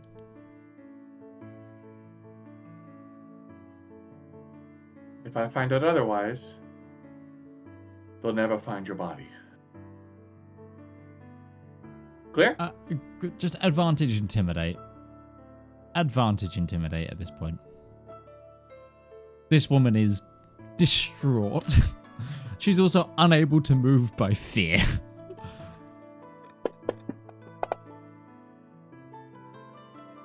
Oh. I don't think that. No, you roll the d20 to do 2. You press advantage and then roll. I'm sorry. Not roll 2. No, 9 and 8, 19. Oh, 19. She's like. She nods. There you go. And Ruby will drop the wall of force. Okay. Valymr, how does she get out of your fear? Stop scaring her. Was she mechanically frightened of me? She was mechanically frightened of all of you because, like, put it this way: I would say that you've given enough intimidation to her that I've applied the frightened status to this woman. How many turns was she in 10 feet range of me? She hasn't left yet. But roughly how many turns are we talking? Let's just move her beyond the range and be done with it. Yeah, I'll just move aside so that she can leave. Let her go. Yeah. Like, does that kind of double check to make sure that she's allowed, and she just fucking bolts. She just goes.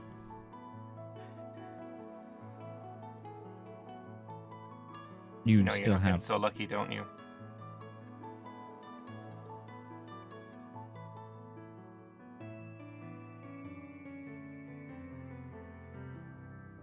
Ask your questions. Where do you pick up these shipments? Where does the exchange happen? Depends where I am. Do you have a shipment planned? Or do you have an exchange planned in the near future? 2 days. It's about on average how long it takes me to finish this cut. Oh yeah, no, this card's getting totally dismantled and all of the stuff is going to the gods.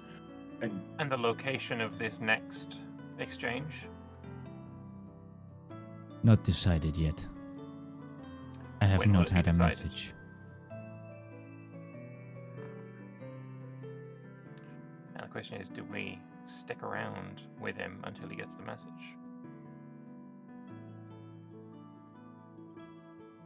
How are the messages usually sent to you?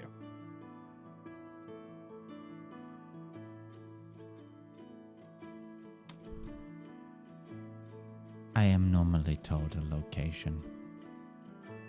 How? Not physically. Magic sending?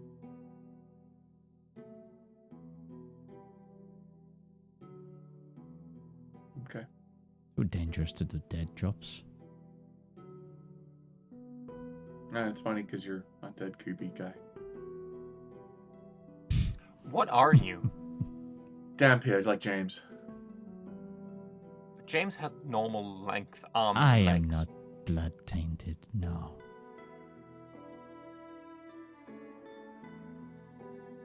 He's not a Dampier. Okay. He's part undead. He's not fully undead, but he's not a Dampier. He's not vampiric. He's not got lycanthropy or What do they used to call them back in the old days? disease. The Pale Masters of old. He's Havre still run by vampires, so he's give me a history or a religion check on 11. 9. Breton. I was deciding which one to roll. 23.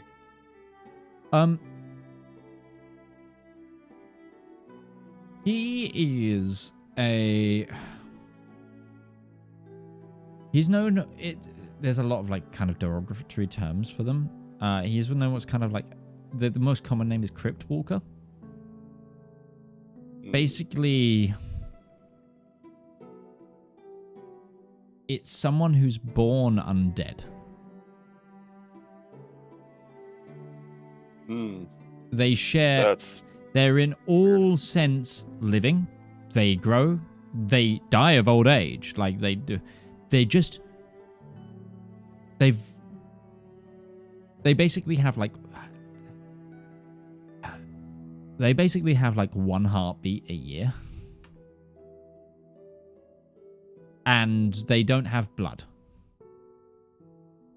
Well, that will explain only needing one heartbeat. They're just... They do have like a liquid with them. It's just, it's not identifiable as blood.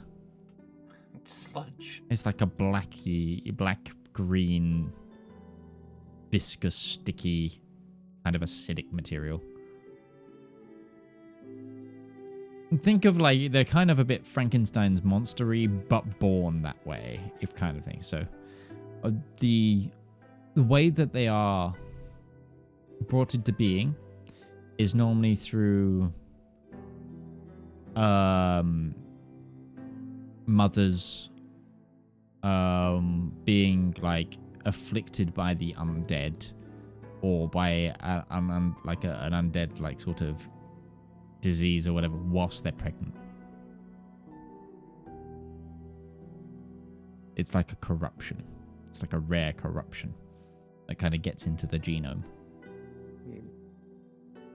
Some also like dynasties are like more prescribed to it. They're very.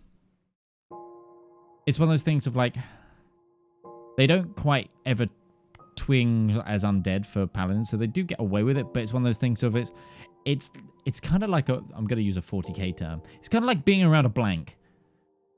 It's kind of like, I don't like you. I don't. This is something. This person is not. This person is invisible to the no. What? There's an uncomfortability just by being near them because of that. They're just like, you're human, but also, oh god, not really. Yeah.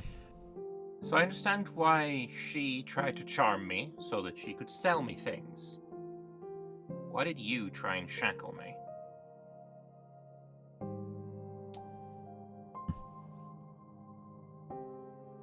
She sent me a message.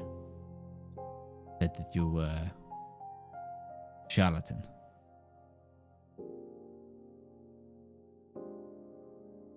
I guess she was a little wrong. Ruby's gonna go inside the cart, start rummaging. Sure. Give me an investigation check. So, are you checking, like, are you going to go into the back, into, like, the, like, back house, or are you going into, like, the sides where there's, like, where they can lift open? I'm going all up in this guy's business. So, okay, to go back and describe, I'm asking what you're searching first. So, Are you 16. going? Are you going into the back area where it's like living quarters, storage, like the more house bit? Are you opening Yes. up one of the sides where they have like sales racks and like a porthole to sell from? She's gonna stay in line of sight of Breton for the while, so opening up the sides. Okay, you're gonna open up one of the sides. One of them's already open because they were clearly stationed here to sell. There is another side that also can open. Both of them has like racks of these things. And you begin investigating there. Okay. The image I just put in general, is that kind of what we're looking at? Of Art. The cart. yeah, I'm looking. It's an old Western sales cart. Yeah. But it's got like actual shop racks on the side and like a roof comes out, which I think it does with that as well. But yes, it's exactly kind of that, just a little bit bigger. Okay. It's a Winnebago, but you know, fancy Winnebago.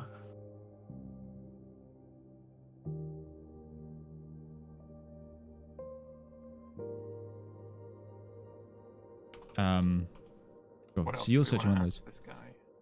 Yeah, she's looking for the soul silver, blood silver first. Any rosaries? Maybe Breton, do you want to give the necklace to her so she can search easier?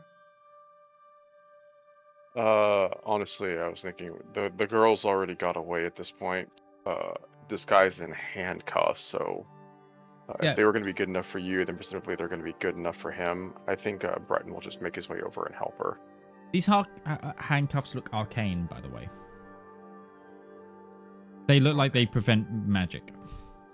Oh, that's good to know. Oh, We're going to keep keep these. these after effect. Yeah, really. Where are the keys for these handcuffs?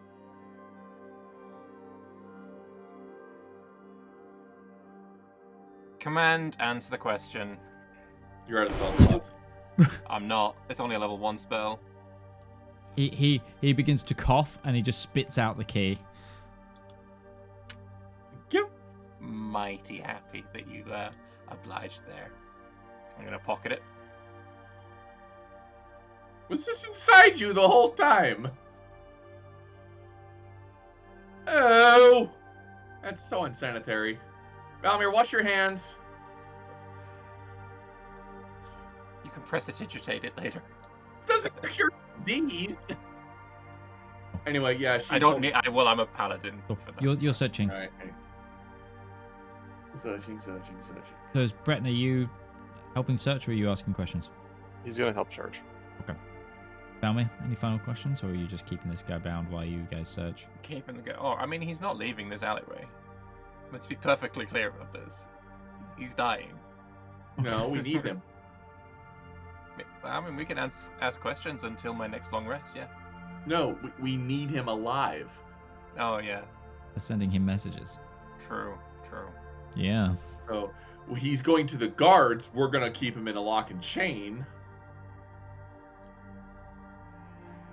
Okay. So But I'm gonna be staying here with my glaive, like. Oh no, you know what? We could take him to the father at the grave cleric people. He's got an empty place that we can use for now. We'll probably ask him.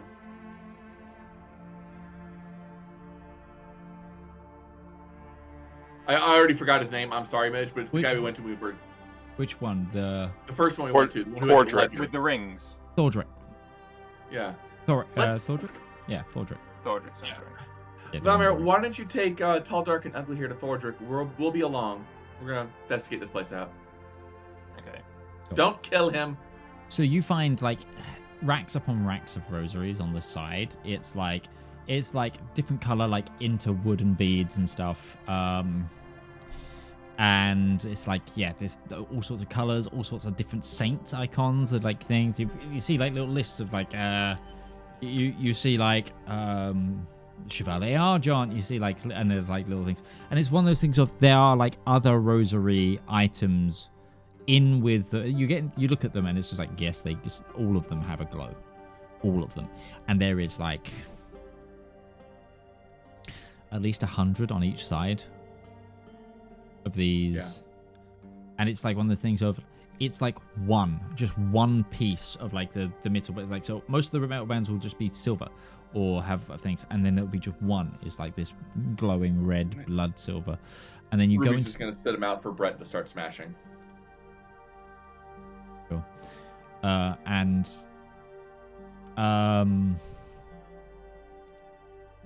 If you go in the back, there's like, you come across like a little forge, like a tiny little jeweler's forge, and you find as well like a small chest of coins, more blood silver. It seems like this individual is heating them enough that they're not melting, but they're softening, and then he's like clipping them off and then shaping them. Because silver is a malleable metal, like, even if it's blood silver, like, there are like right temperatures and right. You notice that this little forge is covered in runes as well. It's like, clearly this is doing something to like not do what Breton does to them. Put it that way. There's like a little anvil and stuff. Clearly this man is also making a lot of these rosaries.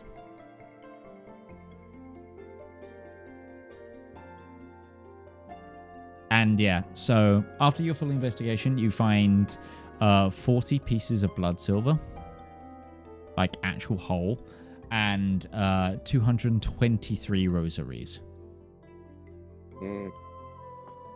That's a lot. Start smashing. Mm-hmm. Yeah, I guess that is the plan, just to start wrecking these things and getting rid of them. Cool. If Breton were to gather them into like a large enough pile, could he just cast like, say, Moonbeam on them? How much damage does Moonbeam do? I'm gonna have to do some calculation. It does 2d10. You'll have to And I cast can up- Moonbeam I can a couple upcast it. times. Well, Dude, Moonbeam is also it just lasts and continues doing damage over time. Moon laser. So is what you want to do is essentially create a hell bonfire in this city street with Moonbeam. No, I'd prefer not to do it in the middle of Temple District, because that seems like a bad idea doing it here, but that seems to be an easy way to just, gather it up, dig a hole somewhere outside of town. Yeah. Do you know what? There's a handy dandy cart carrying all these things that you could probably load up and take out of town. Yeah. Also, we can sell those horses. Look, if they're times pure have black been steeds, so bad. those are like 50 gold each. Just That is repaint how the cart. desperate we are to Repaint get our the hands cart. on some cash. Give it a Also, little they've been selling upcycle out of this this cart. cart. Have we found any real gold in this cart? Oh yeah, there's money in here as well. There is probably about. See, the problem is like these rosaries aren't being sold for much. That's kind of the point, so that everyone can afford them. There's 760 copper pieces. No gold. You've probably got about 20 gold in various denominations. Like, majority is copper and silver. You have probably one gold piece where someone might have donated it.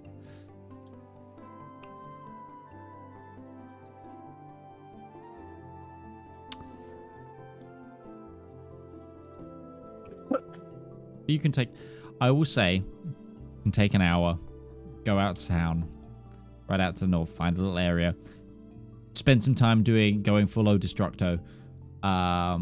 Do you want to scrap the forge that looks to have like weird symbols on it as well?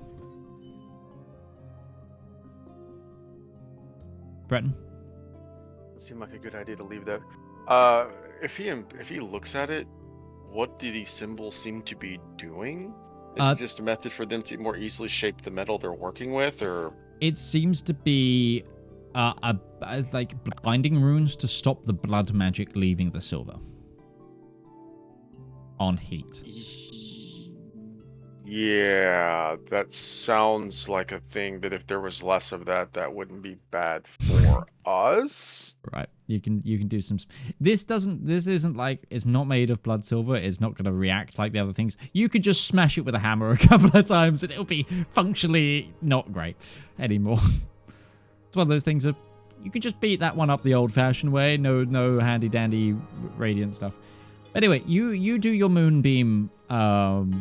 You do your moonbeam soul bonfire outside. Give me a D20 luck check. Just give me a D20. I want to see if anyone questions this. I ain't there. 12. So nearby, like, farmer kind of comes over because he sees, like, the burning near the end of his field, and he's like, "Don't worry, I'll leave you to it." He just kind of walks. He's like, he hears the fire screaming and goes, "Nah, not good." And he sort of walks away normally and then just sprints. Valymr. Yeah. You take the man back to the Chapter house. There's no one outside this time, and the door seems to be shut. I'm gonna bang on the door with the base of my glaive. You see a completely veiled individual open the door. I'm looking for Thordrick.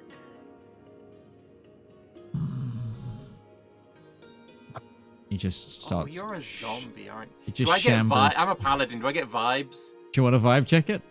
I'm gonna vibe check. I'm gonna vibe check it. Is that like an insight check? No. You've got divine sense. That's what. Yeah, I'll divine sense. Yeah, sure. Yeah, it's definitely undead. Yep. All right. Yep. He opened the door as it's like he just. Oath of conquest. I don't need to conquer the undead. He just he walks away, and then you see him go to a little bell like the far side, and dung dung dung dung dung dung dung dung dung dung dung dung. It's like a house bell. I'm gonna lean over and say, "Iran." I can speak. It's just easier sometimes to not. Feel free to stay silent.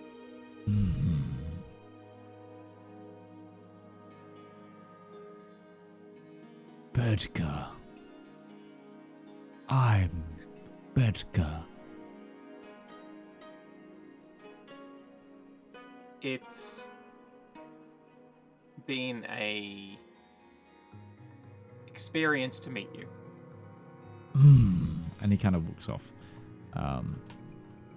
And then after a moment, the chapter house steward comes and says, "Oh, interesting. Say hello to our follower of Null here. This is the one that's been selling all those nasty little trinkets that have been killing lots and lots of people. He doesn't like to talk unless compelled to. But what we have managed to get out of him is that in a couple of days he will receive a message. Shit, we didn't think this through. He gets to answer it though, doesn't he? There's no way to stop it from happening. There's no way for us to stop him from saying, I've been compromised, we can't meet. Oh, I have an idea of how we can." See, this is why I brought him to the dead guy, because the dead guy knows how to handle dead people things. Beth has ideas. So, yeah, in a couple of days he's going to get a message with a meeting location where to get more of this blood silver. We would like to be at this meeting place so that we can apprehend the transaction of blood silver. But we need to make sure that he can't tip them off, and he's going to get it through sending. So if you got any ideas, Mr. Cleric Man, of undeath person, can you bind... He's almost undead anyway. Can you bind him to your will? I don't know how that works. I generally just kill the undead. He goes over. He's gonna like start looking this man up and down. He also lifts the man's like lips up and stuff, and like checks his teeth and things. And so that. Oh, this is actually easier. This one isn't undead, but yet ish. Put it this way: he's not compelled in the same way as other undead. He's a kind of day walker. His yearly heartbeat was recently then. You know your stuff. I start hearing the Blade techno music playing in the background. It's the Daywalker. Yeah, just for some reason you turn around. There's like a disco ball in the chapel. Everyone's wearing leather. Blood raining. Yes. I have some spell suggestions on how to make this work. Yeah, you can leave me with me. I will keep him under my ever watchful gaze. I'll let you know what we find out. Shackles need to stay on. They prevent him from... I think they prevent him from casting magic. They're some sort of magic shackles. Mm-hmm. Duly noted. Duly noted. And I guess we'll be back in a couple of days. Sure. Well, I will see what I can do with this one. And hey, he's all fine and dandy about dying.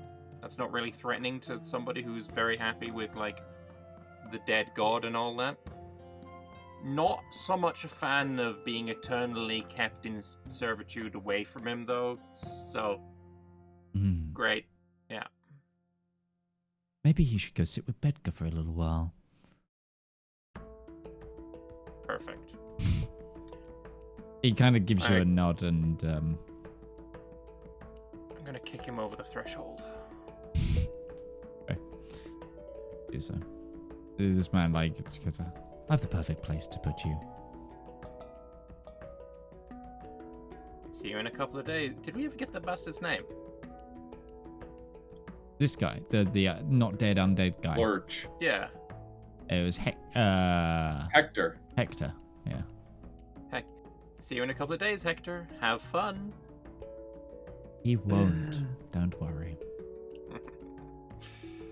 Oh, don't take the handcuffs off. I said that already. Okay. I feel like we've had this conversation before somewhere. I'm getting deja vu'd right now. Anyway. Oh, okay. Right. I will say hour later you can all regroup. Is there anything you'd like to do? I think we ought to go around the city while we can and start finding people who have the rosaries. Or at least go to the night chapter orders and tell them what's going on. Yeah. Some kind of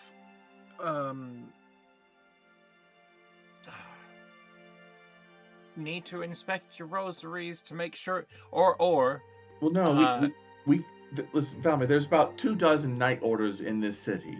We can go to their chapter houses, they can disseminate the information faster than we can. They have more authority. Sure. I'm just saying that one of the things they could do is we're blessing your rosaries, like re-energize your blessing and for free, and then people will go bring their rosaries and we'll see if they're and then we smash them right in front of them and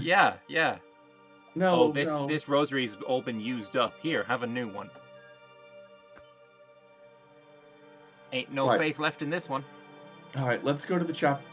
Listen, let's split up, talk to the various chapter masters, and get the information out. Elwyn should be here shortly. His word might go a little bit farther. He gets here. Oh yeah, we fixed it, mate. So nice flight. God. You haven't been here a day yet. Apocalypse? Averted it, mate. He'll be here tomorrow.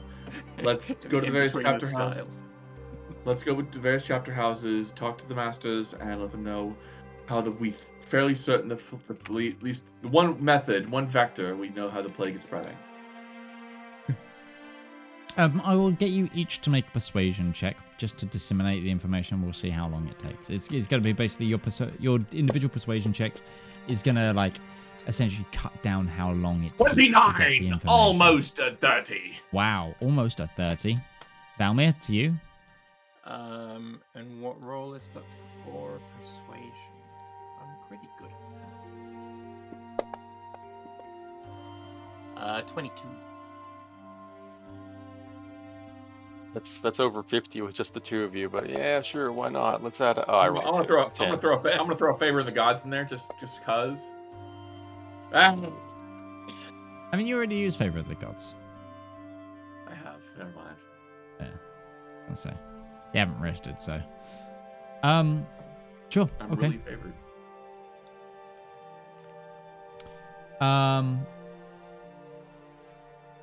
You start going temple to temple, chapter to chapter, and essentially door knocking, convincing various brothers to disseminate the information. You go back to the graveyard, to go to the chapter that's in charge of the graves, and they start sharing the information. And by the end of the day, you see, like, it's one of those things of like, we have a montage of you just sharing this information, and by sunset, there is posters going up of beware the red metal rosaries, like being like pasted to lantern posts, and people like there's like paladins in market stores setting up market stores for like a buyback, like a rosary buyback where they're either trading them for a rosary that they can provide, or silver pieces to buy some, like that kind of thing. We've defeated the shadow. Good job, guys. Apocalypse averted. One of them. It is while this is happening, as this scene of hope begins to